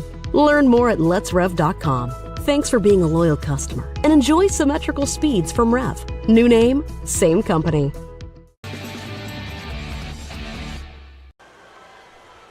We're just about ready to start the third quarter, our second half, ready to begin on the Rev Game of the Week. EA at Sandoval at the pit. You see the Gators trail 14-0 as they head back to the sideline. East Ascension already on their sideline, and it looks like a pretty solid lead for East Ascension going into the second half, but that could change at any time. I go back to the game we had a couple of weeks ago, Sandoval versus Opelousas, and Sandoval had the 14-0 lead at halftime. As you see, Coach Oliver still going for that record. Maybe he gets it here tonight. Sandoval, going back to that Opelousas game, was up 14-0 at half, and then Opelousas caught fire and came back and won that game 28-21. Sandoval hoping for the reverse outcome here tonight. Yeah, Coach Oliver, I guarantee you, he said, the heck with the record. We need to play a lot better in this second half.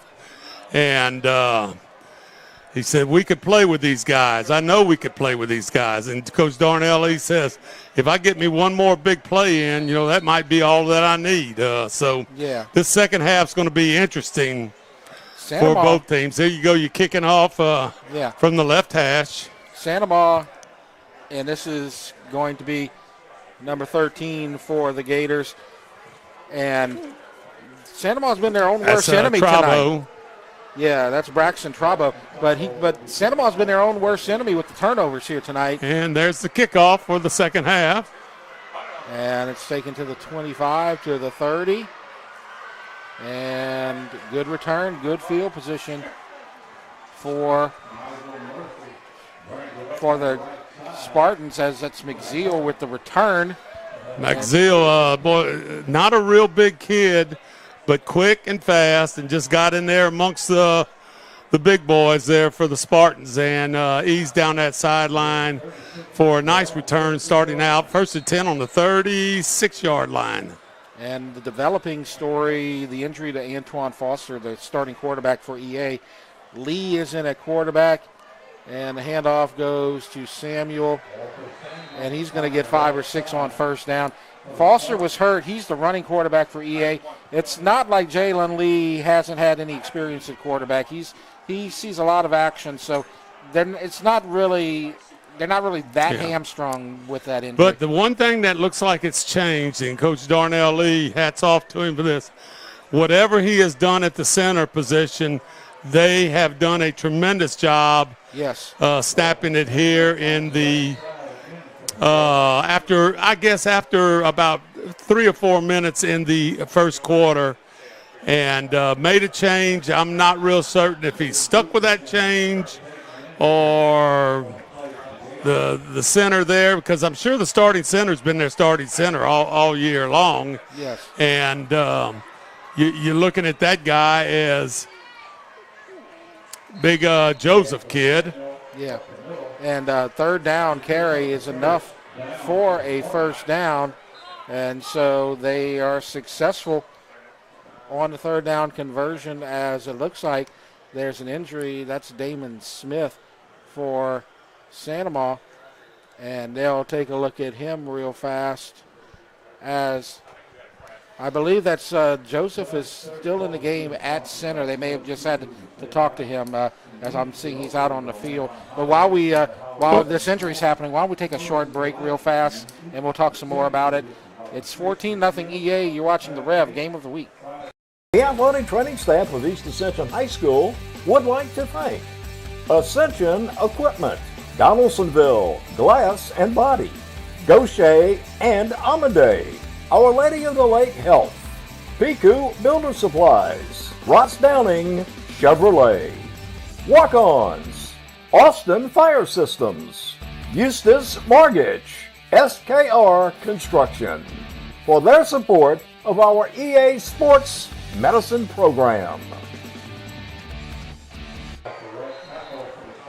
And we're back to the action as Smith was taken off the field, and the first down carry coming from Walter Samuel as we see the replay. And this has been a lot of the things tonight, running over that right side of the offensive line. And one of the guys anchored on the right side is that Bryson Martinez, just a freshman, number 78, right tackle. Shane Landry made the tackle for the Gators, 2nd and 5. And there's Carpenter making the play as they take down Samuel, and it's going to be 3rd down and long. They're going to say he lost a yard or two. And, this is one I would say Carpenter's a MVP in the district last year. Yes.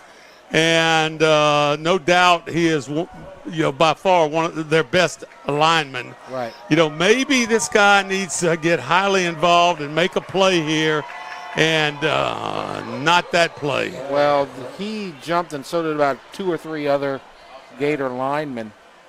So that's going to bring up 3rd down and about, I'll say, 2. He's going to be playing college football next season. He's going to go down to Lafayette. So he's going to be a local product, and you'll still get to see him on Saturday afternoons next season. You have a 3rd and 2 situation instead of a 3rd and 7 situation. So definite run in Santa Maria territory. Right, possible 2-down situation as well. Linebackers coming. And the ball's on the ground, and the ball's still on the ground and recovered by Lee. And that was a lot of defensive linemen, including Carpenter, who disrupted the play. Let's see what happens. We got motion. I think the motion, it might have hit the motion guy. Could have. That was Jupiter. Now Anderson got in to make the tackle early, and then he had some assistance from Dylan Carpenter. And then they lost the ball again. Well, then you back to a 4th and 7 situation. So now it's a punting situation. Gators doing a better job of picking up that 5 yards that they lost on the offside situation. East Ascension looking for their 2nd win of the season, leading 14-0. Let's look at their schedule while we have a chance with this injury timeout, as they had the victory against West Monroe. And you could see when you beat West Monroe, you've done something. The only other problem is every other team they played has been just as good or better, and they've lost 4 games. But look at those opponents. Alexandria was in the Dome a couple of years ago. Zachary's a state champion. Destrehan is always good. De La Salle has been to the finals in Division II several years. So this is the first time that they're playing a game against a team that's at their competition level, I guess, so to speak. And you have Aiden Joseph. He's coming out a little shaken up. Yep. And just looking at that last play again, Lee just dropped the ball. But he got it back on it on the 2nd time the ball was dropped. So Ontiveros is going to come in to punt, so they're not going to need him at center for this play as he gets it away. Good punt. Fair catch. Moving around, and finally gets a hand on it. That's Swanson at about the 12. So it's good field position, or a good punt that provides poor field position for Santa Maria, as they're going to be inside their 15-yard line. And Santa Maria just needs to get some points on the board, get some momentum on offense. They were getting a little bit. So actually the ball at the 14-yard line. Well, number 14. And 14 in the game. Cooper Babin into the game. Yeah, maybe right at the 14. Might be an omen right there. Kind of interesting. They've eased Babin into the lineup here tonight, and there's a fake pass downfield and a sliding catch. Is it caught? Yes, it is. Good catch by Easton Gyro. Gyro has been a pleasant surprise in the receiving department. Not a real big kid, but that's many Santa Maria receivers. But has been very, very active, and I can remember the big play that I thought he made, running the kid down to inside the 5-yard line and that tackle from behind. And the ball is on the ground again. And East Ascension has come up with the ball. And turnovers are just hurting the Gators. As it looks like the center came up with it, but they're going to say that East Ascension recovered that ball. Right, the center had it at the end of the play. Yeah, well, he had it after the referees are sitting there. White's ball. Yeah, and so whoever recovered it for East Ascension handed the ball off. And there you see the groups that support all the sports. Yes. At East Ascension. Band, Spartanettes. 1st and 10, Lee, fake, and it's deflected in. Is it caught and intercepted? Yes, it is. Watch that referee. He points in the direction. Anderson. And that's a big play right there because you don't want to get down 3 possessions.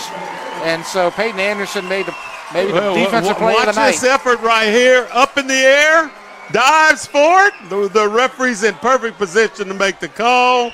And first down, Gators right at the 40-yard line. So here we go, and they're trying to get him the turnover chain. I see one of the boys on the sideline trying to get to him, but it's going to be first and 10 at the 36-yard line, and Santa Maria has life again in the third quarter. And his quarterback run up the middle, and a first down by Kelly. Kelly comes back in after the turnover. Well, Chase Kelly, outstanding job right there. Dropping back to throw, seeing the opening right there in the middle, and going straight upfield. You're not going to outrun anybody in that secondary. You can get you some yards going straight up the field, first down. So total disappointment is now excitement back on the Santa Maria side, and as I say that, we have a whistle.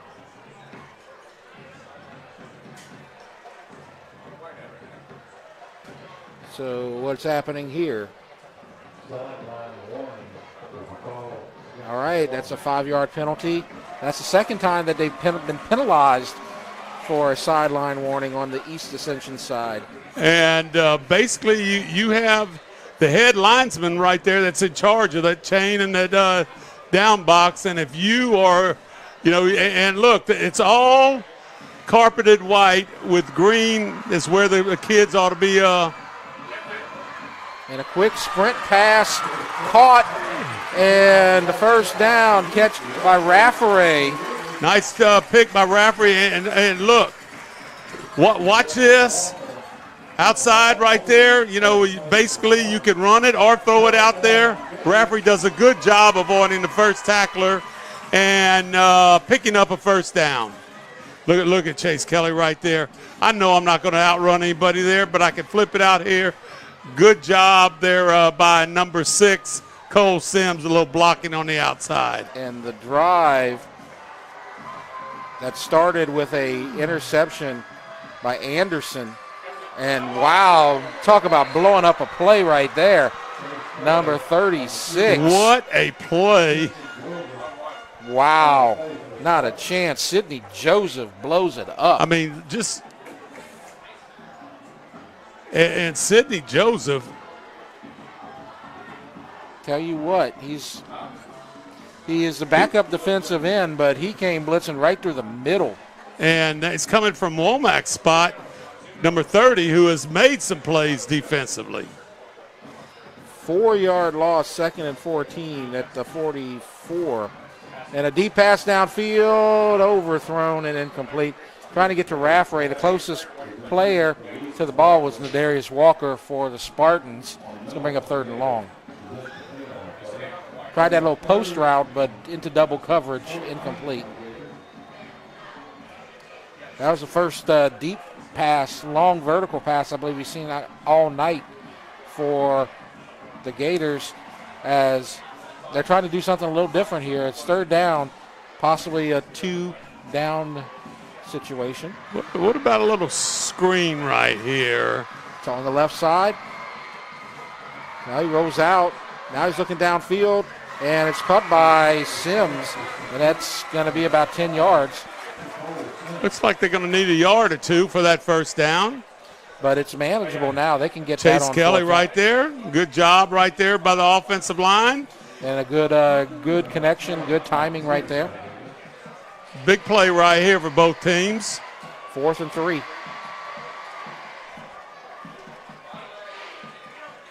Looks like linebackers could be coming. Empty backfield. Now he's joined by Maurice, and a flag goes down. And there's 12 seconds on the play clock, so it's a motion most likely. Yes, it is. Illegal procedure. Shooting themselves in the foot again, Swack. They look like they're going to stay out there, at least now. Now there's going to be a change. They're going to play field position again. And so Gyro's going to come in to punt. Well, he's actually going to stay in. Stay in, and, have they seen something from the Spartans where you might want to keep this thing? They decide to punt. He got up to the 1 on the last punt, and it's going to bounce, and this one's going to go to the 20. And so it's going to be 1st and 10 from the 20 with 6:01 left to go in the third quarter. Why don't we talk about what's going to happen the next couple of weeks here on REV as Swack and I are going to break up again and go our separate ways as we have 2 Friday night games. I'll be at Dutchtown for homecoming next week, Live Oak and Dutchtown. You're going to be at East Ascension. Walker taking on EA, and that's going to be the games next week. In 2 weeks, Dutchtown at Sanamaw. That's going to be a fun one. And then Denham Springs at East Ascension for their homecoming night. I'm interested to see Denham Springs with the Ascension Parish teams. Right. It's going to be interesting as they're going to start that out next week, as Sanamaw is going to be the first team to take them on. First down, Samuel, big hole outside, first down, and gets to the 39. So that's going to be a gain of nearly 20 on 1st and 10, and that's how you do it. As you see the coaches right there firing him up after the play. Well, he had that opening, and I could promise you, all the way back to Gonzales Middle, he's had that opening, and he knows exactly what to do when he sees it. He looked like he was a little gimpy coming out of the run as he started heading back to the huddle, and he was kind of hopping out there, and now he hops back to the sideline. And so he's going to be out for a play or two. And it's a run, and that's not going to get back to the line of scrimmage. Good job as the carry by Nigel Murphy for a 1-yard loss.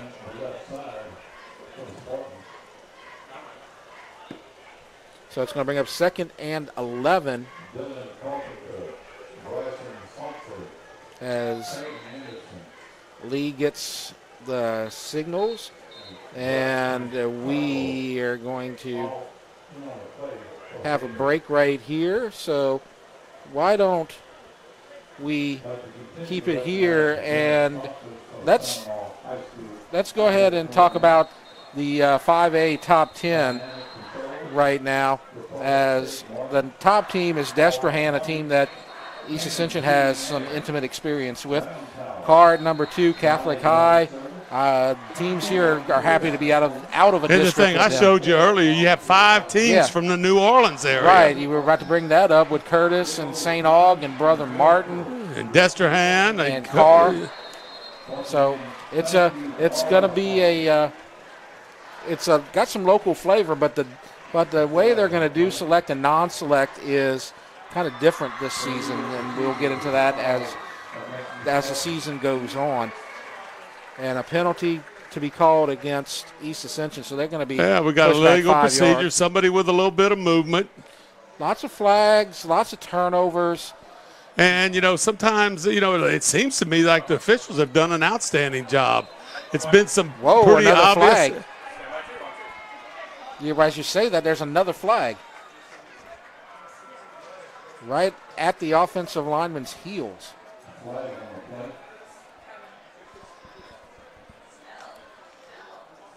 And you've seen in the first quarter a couple of personal fouls called against East Ascension that kind of did some damage to some of their drives. They were able to recover and get a touchdown on them. One possession where they had 2 personal fouls. But now they're going to talk to Coach Lee again, and they may be pushed back another 15. I think Sandoval, their best strategy on offense is to kind of see if East Ascension is going to make some mistakes and try to get some good field position. They punted on the East Ascension side of the field twice here.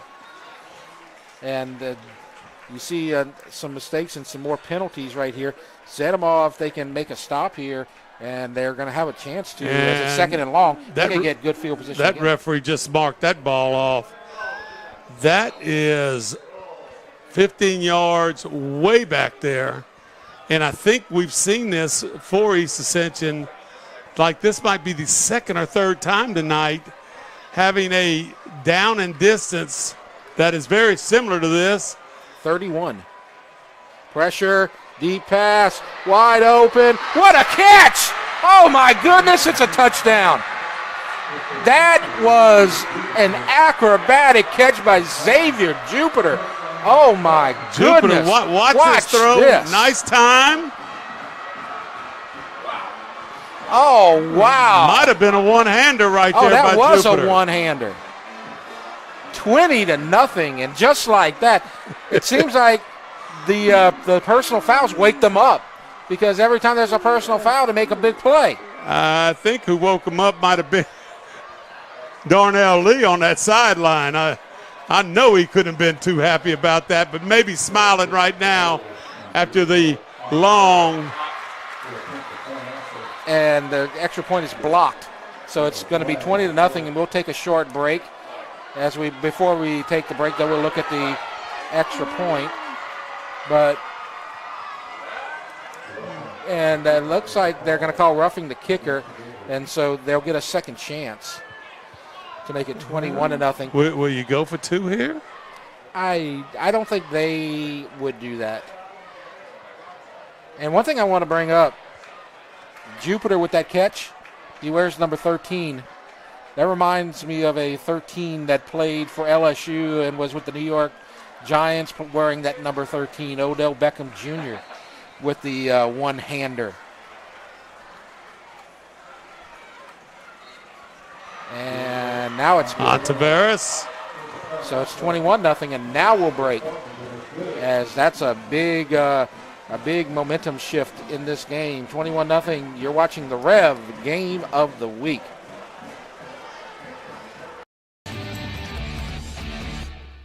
You've probably heard that ETEL has become REV. What you may not know is that we're revving up your internet to symmetrical speed for free. Symmetrical speed means that your download and upload speeds are the same, thanks to the REV All-Fiber network. The new speeds have been applied to your current internet plan, and there's nothing for you to do except enjoy shopping, gaming, streaming, learning, and laughing. Learn more at letsrev.com. Thanks for being a loyal customer, and enjoy symmetrical speeds from REV. New name, same company.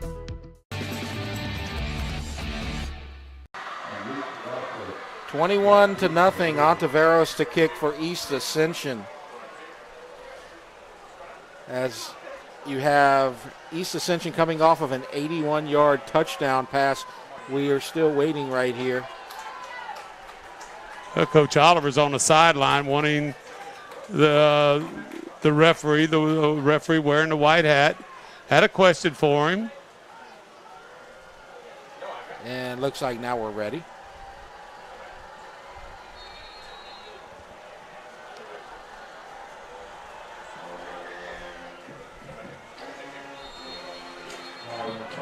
And we have a whistle. So still waiting for the kick to happen. Well, usually when you have this, it's going to be usually a little offsides on the offense, legal procedure, whatever you want to call it. And you get a re-kick here.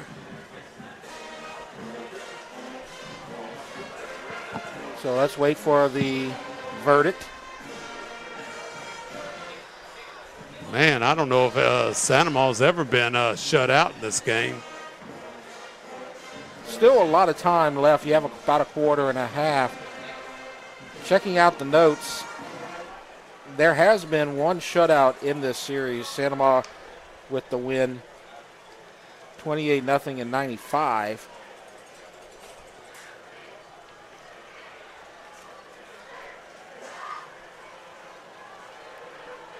Now the ball back to the 35 on Ontiveros. And that was a nice kickoff down inside the 5. Right. By Ontiveros.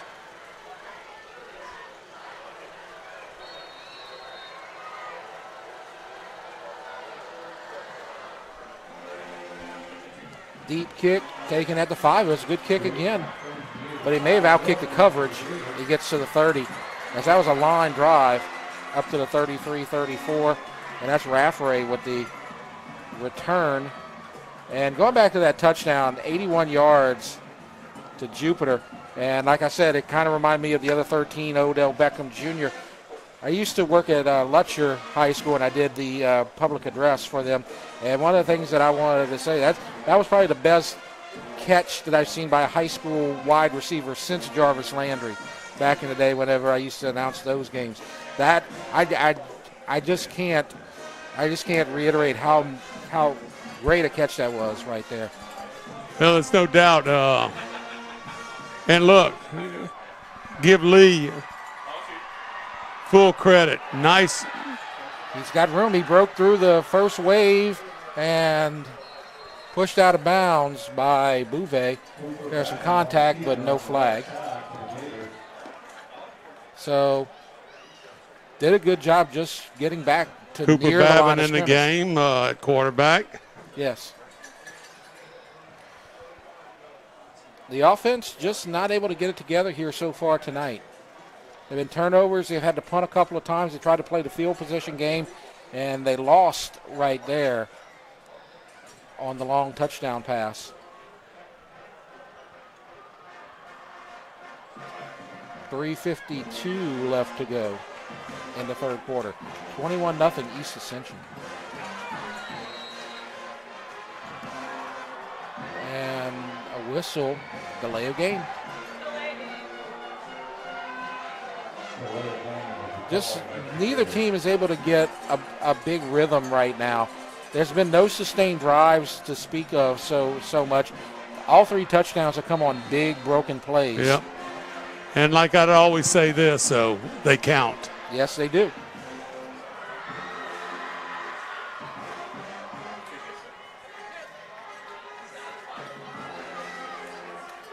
And you're replacing the quarterback at Santa Monica. They're still trying to figure that out. Maurice with the carry gets about 7. It's going to bring up 3rd and long. But when you got a guy like Cole Poirier who was so good for so long, it kind of creates a void behind him because nobody's been playing the position. And that's where you stand right now with Kelly, the junior.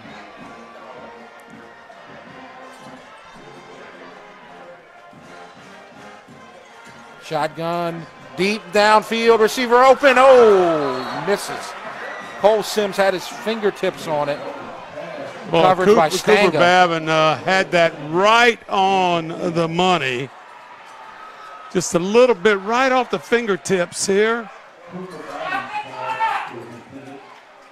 See Stanga with the coverage. And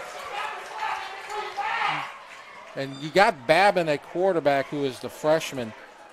And he's got a future like you were talking about. He's got the pedigree. He's going to get the experience, but he's going to be a good quarterback before all is said and done, as the penalty is going to be assessed. Roughing the passer. Okay. Didn't know if that was pass interference or roughing the passer. The PA announcer has said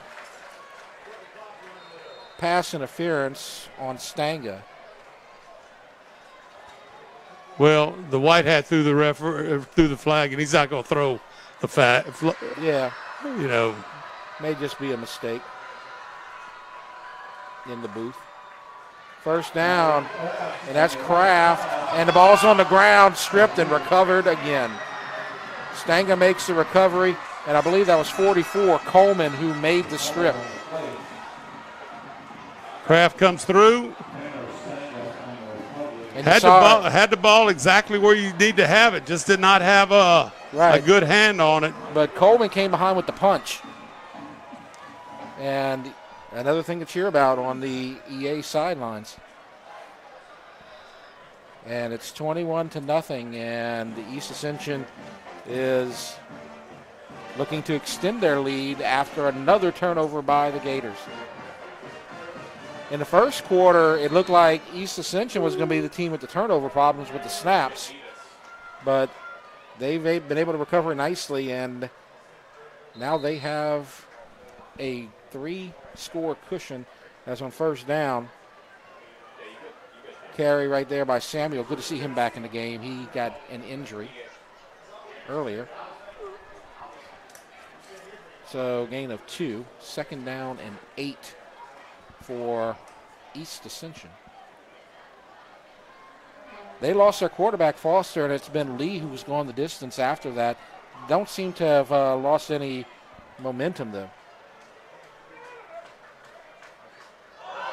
And the ball on the ground, and now Samuel has it. It's on the ground again. How many times have we seen this? This is the second time this quarter where you've had a turnover by Sandoval, and then 1 or 2 plays later, Sandoval gets the ball back. And watch this. Fumbles again. Picked up by number 8. Let's see. Coming off the bench, that's a Duplichan at the outside line. Duplichan, they said, look what I found right here at my feet. So once again, Sandoval has a chance. This game still has about 14 minutes left to go. Now Kelly in here with Maurice. And a quarterback draw up the middle. Good yardage. About 4 or 5. Nice tackle there by 23, Hobdy. They're going to have to get some points soon, though. And it has to be touchdowns. You know, you're dealing here close to closing the third quarter. And there's Maurice, and he gets inside the 20, or close to the 25. That's enough for a first down. So the chains move, and a little momentum for the Gators. 1:24 left in the third. They're going a little fast. And there's Maurice. Gets about 2 or 3. Line still pushing forward. But well, you know, I'm going to just tell you, when I see things like that with the offensive line, that tells me this. They hadn't quit. Oh, no. And I'm looking at East Ascension. At times, it looks like I see, you know, hands on hips on both teams, really. And taking it a little bit more time to get situated. Sandoval went a little bit faster right there. 49 seconds, 2nd down. And hole closes quickly, but a few yards for Maurice. 2 or 3. It's going to be 3rd and 5. And they're not going to quit. This is an important game. It's a district game. It's the EA game. And they love their coach, and they're going to try to get them the 92nd win, even if they're in a hole right now. They're not going to quit out here at Sandoval. Well, there's a lot of things to look forward to. Now, the one thing, whether you win or lose, you still have the rest of your district schedule. Yes. And they're still having a good season. They're 3-2. And looking deep downfield, flag on the play, up for grabs. Did they make a sliding catch? I don't know if he did or not. I think they're going to call it incomplete. Called a holding against the Gators. So it wouldn't matter anyway, as the clock is now at 0. So let's see the officials. And let's see if they put any time back on the clock. I don't think they are. Well, you're going to mark that back, and I think you can't end. Well, maybe if it's an offensive foul, you can in the quarter. And it looks like they are going to end the quarter as the East Ascension cheerleaders have another thing to cheer about on the other side as we go to the end of the third quarter. And a good shot by Joe Lee with the East Ascension cheerleaders. It's 21-0 EA. East Ascension cheerleaders, a lot to talk about right here and cheer about. And you see that student section behind them. They've had a lot to cheer about also. So we'll take a break. We're watching the REV game of the week. The athletic training staff of East Ascension High School would like to thank Ascension Equipment, Donaldsonville, Glass and Body, Gaucher and Amant, Our Lady of the Lake Health, Piku Builder Supplies, Ross Downing Chevrolet, Walk-Ons, Austin Fire Systems, Eustace Mortgage, SKR Construction, for their support of our EA Sports Medicine program. Fourth quarter beginning. Jeff Porsche, David Swacker, East Ascension with the shutout, 21-0 going into the fourth. As you see right there, Santa Maria trying to get themselves back in the game, and the band playing and everybody dancing, and we're ready to go. Swack. Well, it's a whole team. There's a lot of folks involved in it, not just football players and coaches. And the sack. And that's 23, Hobdy. And so that's going to bring up fourth down and a lot. 4th and 25. And this is in one of those situations where they were in good field position, maybe a 2-down territory, and then a big loss and a punt.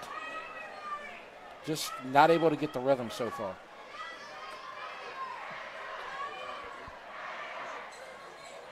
The difference tonight, East Ascension's made the big plays, Santa Maria hasn't.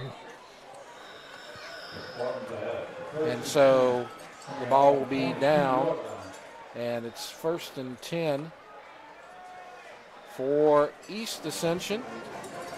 And I'm going to tell you what, Lee ought to be just slap excited. Long pass, great catch. Going through some troubled times throwing a football this year. Right. That's a disappointing one right there when the guy that's lined up right over the football, and that's happened about 4 times tonight against the Gators. So it's 1st and 5. And you mentioned that, and I haven't really mentioned, as the ball is incomplete, intended for Jupiter. The passing game has just been not very productive for East Ascension all season, and it puts a big burden on Walter Samuel in that running game, especially when Foster's out, because everybody's going to be loading up the box and focusing on him. A play like that, if you can prove that you can go vertical and complete some passes, that could open up an entirely new dimension to EA's offense. Well, just if you can complete a couple of long ones. Yes. It's going to be 3rd down after the short run. Because they have the people on the outside that can. Right. Oh, I'm telling you, the receiver Jupiter is an incredible player. Well, he was 5 yards ahead of the defensive back. Right, and he had a big touchdown late in the 4th quarter last week against De La Salle. That was Nigel Murphy on the carry. It's 3rd down and 2. Jupiter, if they can work Jupiter into this offense and get some big plays out of him, they could have a really dangerous team, and they could make a run at a district title. And on 3rd down, there's a loss, and it's going to be 4th and 4.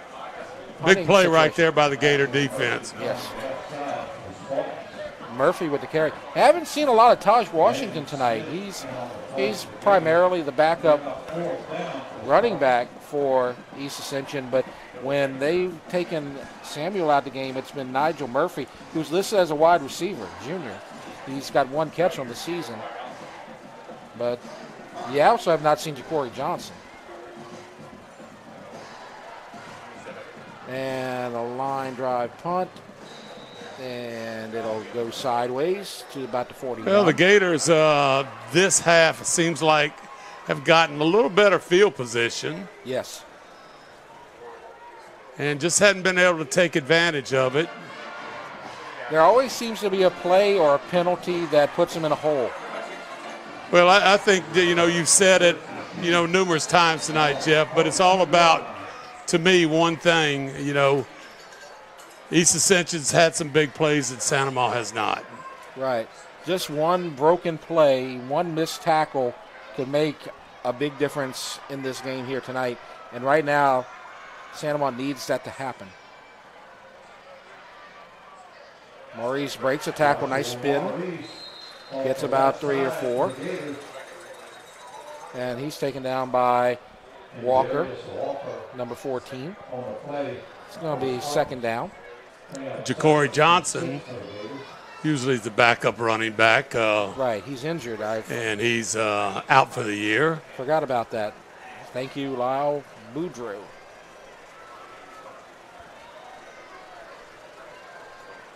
Second and 6. Keeper, big hole. Cuts and taken down by Walker. Couldn't get past Walker. Tried to cut outside. Good run, though, by Cooper Babin. Nice read on the play. And he looks a little injured after that play. He got banged up a little bit in the JV game. He got hit pretty hard, though, by Walker. Look at that. Just stands him up, and then a little assist from Coleman. He's going to stay in the game, it looks like. 8:52 left to go, 21-0. Well, you got 2 safeties deep. You ought to be running this ball. And a handoff. Maurice fighting for 9 before Stanga makes the tackle. So watch Josh right here get through the hole. Right. And nice. Stanga does a good job holding on to him.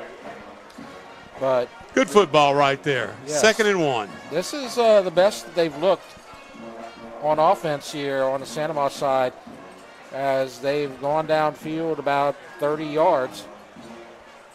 2nd and 1. Still with 2 safeties deep.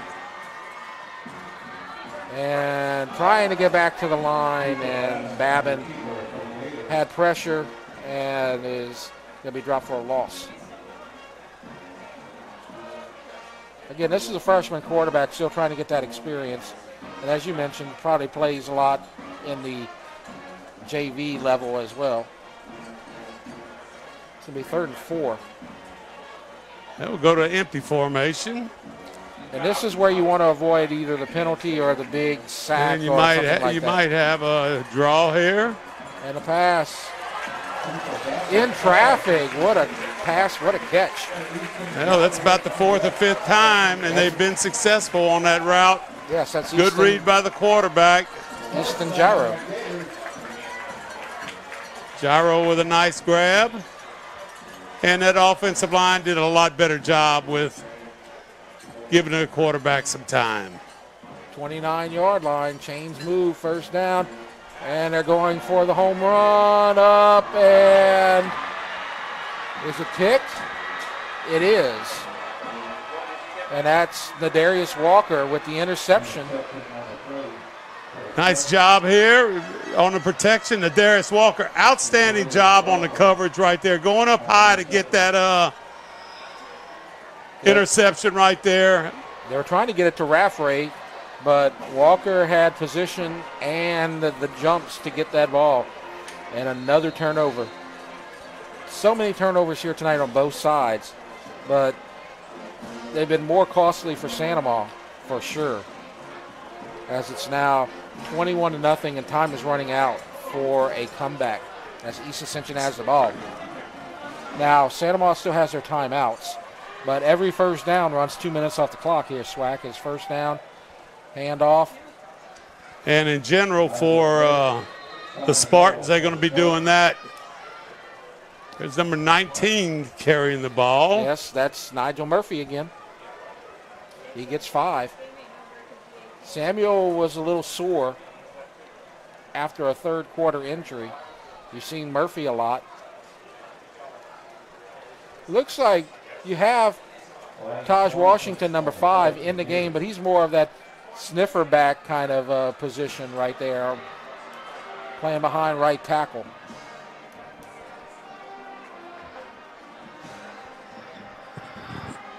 And a low roll snap. back there. Hadn't seen that for a couple of quarters. And quarterback Lee says, I just do not want to even bend over to pick up that ball. And So I practice too much at this. Good thing Nigel Murphy was there. It's third down. I think Lee got stepped on and just not was pretty for the quarterback, knowing when you look up, you're fixing to have 4, 5, 6 guys running right at you. Third down and 10, and they're in no hurry. 8 on the play clock. They've been good in this third and long or anything in long situation. I'm not surprised they were in the draw there because at this point the clock is your friend. And Carpenter does an outstanding job on the tackle. And even though it's a loss, there is a flag. It could run 40 seconds off the clock depending on what this penalty is.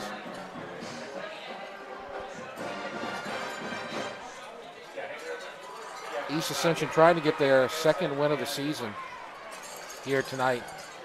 Looks pretty good so far. Still waiting.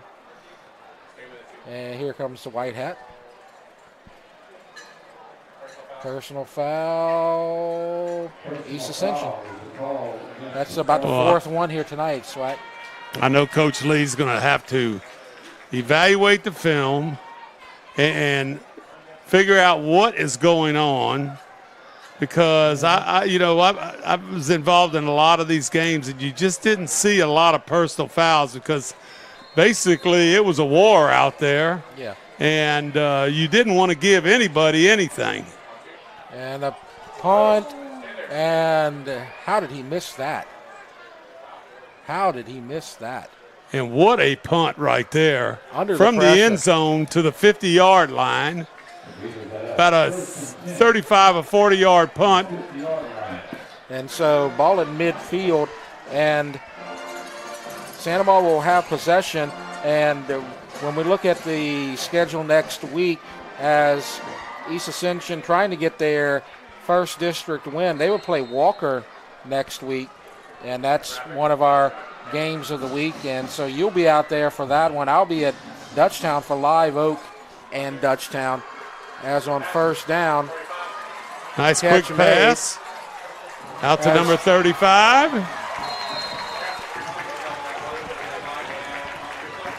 So the catch. That's Kernan. Yes. Brody Kernan. So nice catch and run. That's his 4th catch of the season. So to finish the thought, we'll be at Dutchtown and East Ascension next week. Santa Maria will not be on the Rev Game of the Week next week, but they will be playing against Denham Springs. Maurice fighting to the 24. And I'm going to tell you, when you see Maurice, that's exactly what he does in a positive way. Good kick out block right there by the offensive line. 450. And now you got them all bunched up out there. And the pass, so looking now to the other side, still trying to pass. He doesn't get it off. And that is perfect with the sack. And Kelly's got banged up pretty good on that, slow getting up. Pretty good shot there put on there by 23. Right, that's Hobdy and Burfict. Yes. And so a 5-yard sack. And the clock will run, 4:10 left to go. They need points on this drive and 6 points. And nothing there. Just dominance on that defensive line. Sidney Joseph with the tackle right there. 3rd and 18. Cooper with a read play right there, and not real certain what the read was, but probably wishes he had that one over. I'm going to tell you what, jogging off that field over there, that Spartan defense has played outstanding tonight. Yes, they have. And why don't we take a look at the coaches' records for East Ascension against Sanamaw that we looked at earlier, because Darnell Lee is in a position where his team is in good shape to get a win right here, and he's 3-3 overall against Sanamaw. Well, he's 3-3, and if he wins tonight, he'll go 4-3.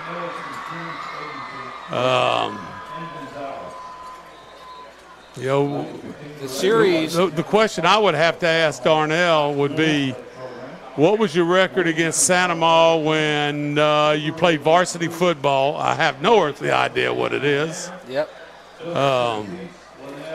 But he is looking to improve his record to over 500, and East Ascension will be looking to go over 500 as well. As the series is tied 21-21, 21 apiece. And on 3rd down, Babin at quarterback, deep, going to the end zone, up for grabs, and touchdown! Look at that, what a catch! And that is number 35, Brody Kernan. And Cooper Babbitt's coming off the field. Looked like he got hit pretty good. The Hail Mary into the end zone, and there's still life. Now they're tending to Jaro. Jaro was down there. Cooper Babbitt was coming off, walking slow. So they left it all on the field on that play, Swack, as you have the injury to Jaro. Well, you had that, and you had at least 3 defenders right around that. It was almost like it was a jump ball situation.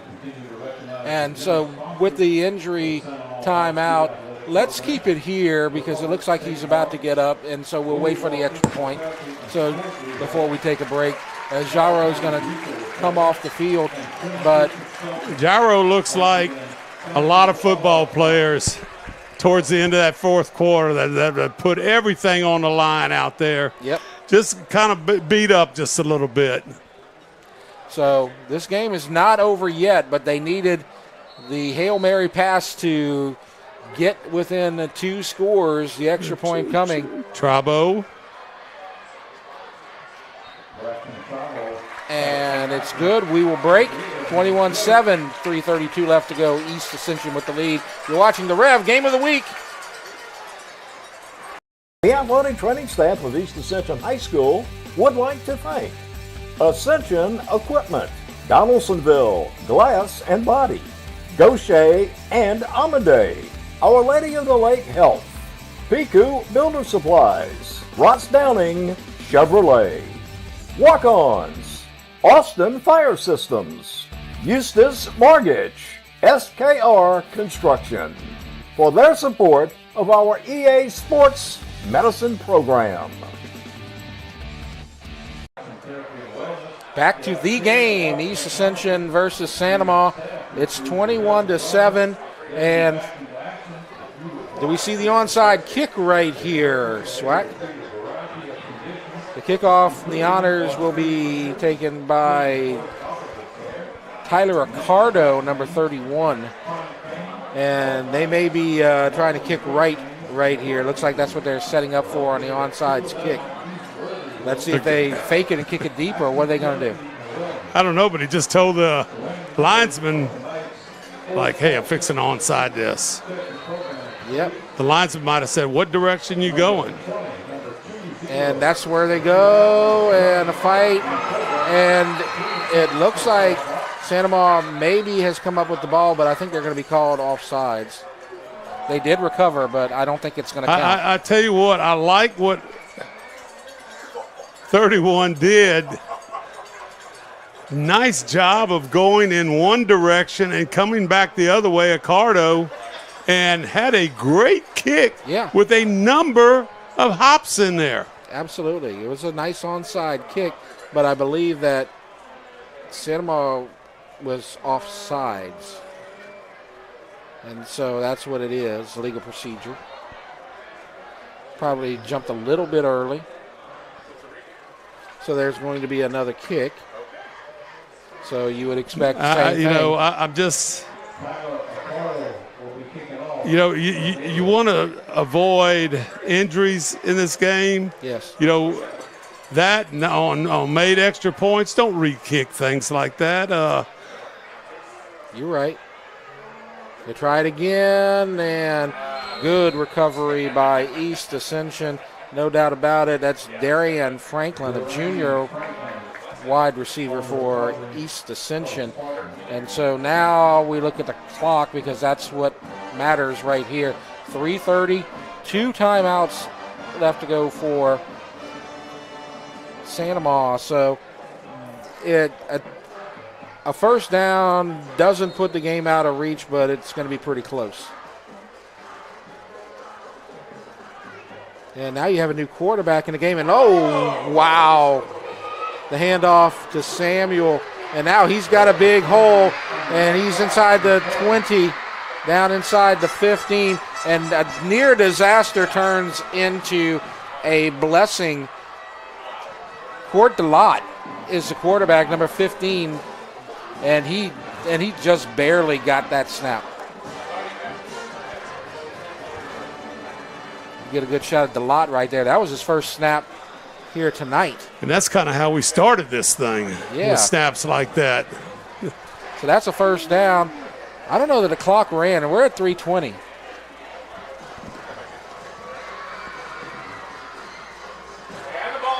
The ball on the ground again, but. And it looks like Samuel might have dove in there and picked it up. Yes, he did. Clock running, 3:09. Samuel says, I've had too much practice at this. Yeah. Tonight. That's a new quarterback, running back connection. Well, kind of you never know. I like to watch. Do the hands go here? Do they make a pocket? Is the correct arm up or down or whatever? And we have a whistle. No signal.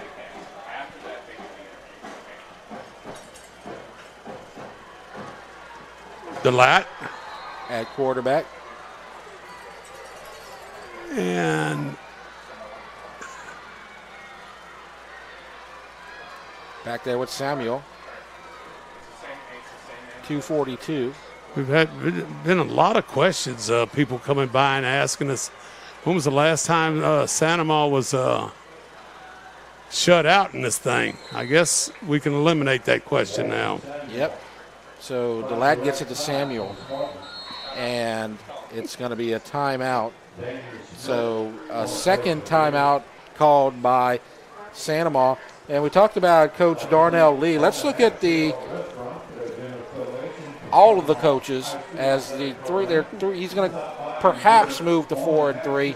And we recently lost Joe Clark, totally outstanding football coach at all levels. He's been all the way up to the professional ranks. Van Lambert's still with us and big supporter. Dotrieve, retired guy with a number of victories. Barrett Murphy, Beasley, John Lambert, Paul Bourgeois, and there's Darnell Lee. And you see up there 21 wins. The series is 21-21. 21-21. It's kind of like Army-Navy where you got let's go to the next one. Well, don't have time right now, but we'll get the... After the next timeout, we'll look at the Santa Ma coaches one more time. So DeLatte at quarterback. Rolls out. A little bootleg action. Into the end zone. Touchdown. Court DeLatte to Ja'Cory Mitchell for the touchdown. Boy, DeLatte right there. Nice little bootleg. Wasn't much of the fake right there. Nice little bootleg, and coming across the formation That was a nice pass. Very well-designed play. So DeLatte probably wasn't expecting to be on the field here tonight as the extra point coming from Ontiveros. But he gets a touchdown late in the fourth quarter. Possibly the insurance touchdown, as it's now 28-7. East Ascension with the lead, and we're going to keep it here.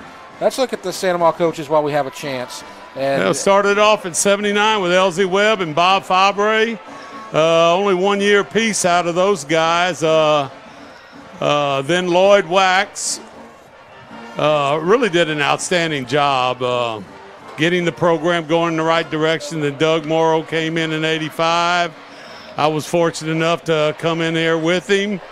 And when he got out, I got the job there in 98. And then David Oliver's done a tremendous job raising the program to another level. And you basically, when Oliver and I and Doug took a picture last week at the Hall of Fame, we said, a lot of victories here, but with a lot of old people too. Yeah. And one of the things about Coach O, he has a 6-8 record and may be about to drop to 6-9. But part of the reason for that is not necessarily because of his performance, but as you see, the return goes out to about the 30. But it has a lot to do also with the resurgence of East Ascension football, as they were kind of struggling for a little while. But in that same amount of time that Coach O's been here, East Ascension's been very good too. I think during my years with Beasley, I'm not real certain how many years they were in 4A. I think when Dutchtown was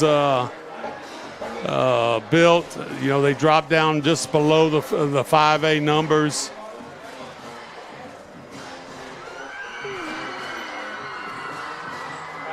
And the pass incomplete.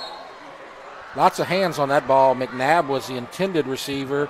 Clock stops 2:12, 28-7. And McNabb says, I should have caught that ball right there. But there was a lot of traffic. The ball was a little high, but he definitely got his hands on it. Could have caught that thing. And that's just been the kind of night that it's been. Not a lot of rhythm and execution on the Santa Maria side. A few of the second line guys in there. East Ascension. And a big loss there as Sidney Joseph with the tackle for a loss, and they're starting to smell it now on the East Ascension side. After this game, Corey Sanders in there as a running back. Yes. After the game, provided we're looking at most likely an East Ascension victory, Derek Shake Snyder will be on the sideline with a post-game interview with the victorious coach Darnell Lee, as the clock now running inside of or close to a minute and a half. East Ascension will improve their record to 2-4 and 1-0 in district. And pressure sacked. Before we move on, I just want to go over the middle school scores from yesterday. Santa Maria, big victory over Dutchtown in double overtime, 6-0. Prairieville over Central, 25-8. Bluff over Laurie, 30-12. And Lake over Galvez, 13-0. Gonzales had a bye. And now the punt coming. And you see the punter right there, number 15, Mason LeBlanc, sophomore quarterback. And it's going to bounce. Good bounce. Well, I hope Trabo wasn't in there. I just hope he's able to continue on next week. Yeah, we will find out. I mean, Gyro. Yeah, Gyro. Yes. To finish where I was going earlier, you have East Ascension going to 2-4, 1-0 in district. Santa Maria is going to fall to 3-3, 0-1 in district. So after tonight's results, you got 3 1-0 teams and 5 5A. That's going to be Dutchtown, East Ascension, and Denham Springs. You're going to have 3 0-1 teams in district play as Galat takes a knee. The 3 0-1 teams are going to be Sanamaw, Walker, and Live Oak. And so Sanamaw will take on one of the 1-0 teams next week. In fact, the 1-0 teams are going to play the 0-1 teams as time runs out. So that'll be interesting next week as you're going to get Dutchtown, Live Oak, East Ascension, Walker, Denham Springs, and Sanamaw. And the clock runs out. And our final score, East Ascension wins 28-7. So a big win as you see the coaches meeting. You see the coaches meeting, and for this is a gigantic production. A lot of people in the community are helping. A lot, the schools were just on fire this week. The poor teachers and the kids also had to take 9 weeks exams, along with having some fun, in the game. We want to thank our camera people with Courtney and Jeff, and want to thank Lyle for all of his information, and Jolie and Dirk on their sidelines, Andre, and I really appreciate Nolan also on the sidelines, and me, Swack and Jeff, for being a part of this game, and a very... And we go to the interview now. Dirk Shea Snyder with Darnell Lee. Great, man. 1-4 season. I just recognize it. Yeah, Coach, I'm a reporter. I drive the bus, and I'm a reporter, too. 1-4 on the season, man. Our kids needed this win. The program needed this win. How much you love EA? Oh, with all my heart, man. Unconditionally. Let's get back to Gonzalez. That's right. So we're back, and we'll take a short break and come back with some final thoughts. 28-7, East Ascension. You're watching the Rev Game of the Week.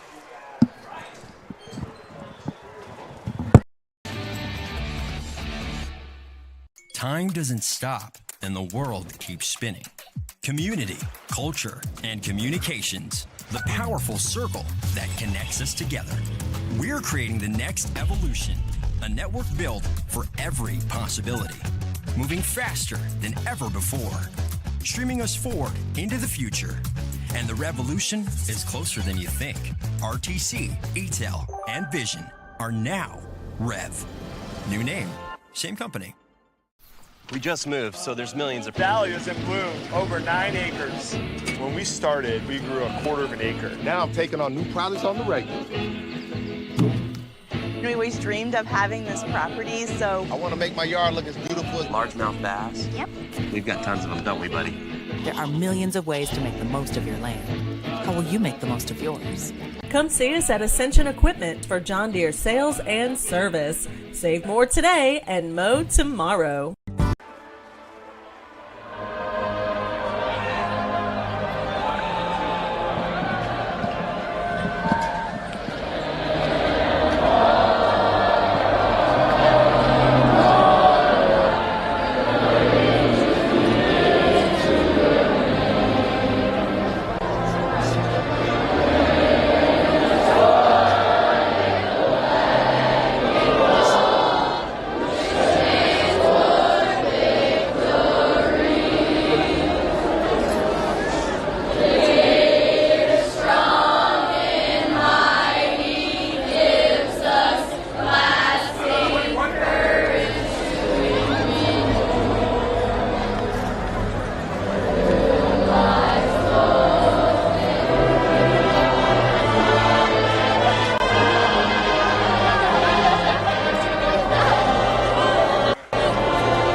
And the alma mater. Our final score, 28-7. East Ascension defeats Sanamaw. Swag, some final thoughts. Well, we talk about how great these two communities are, and they are.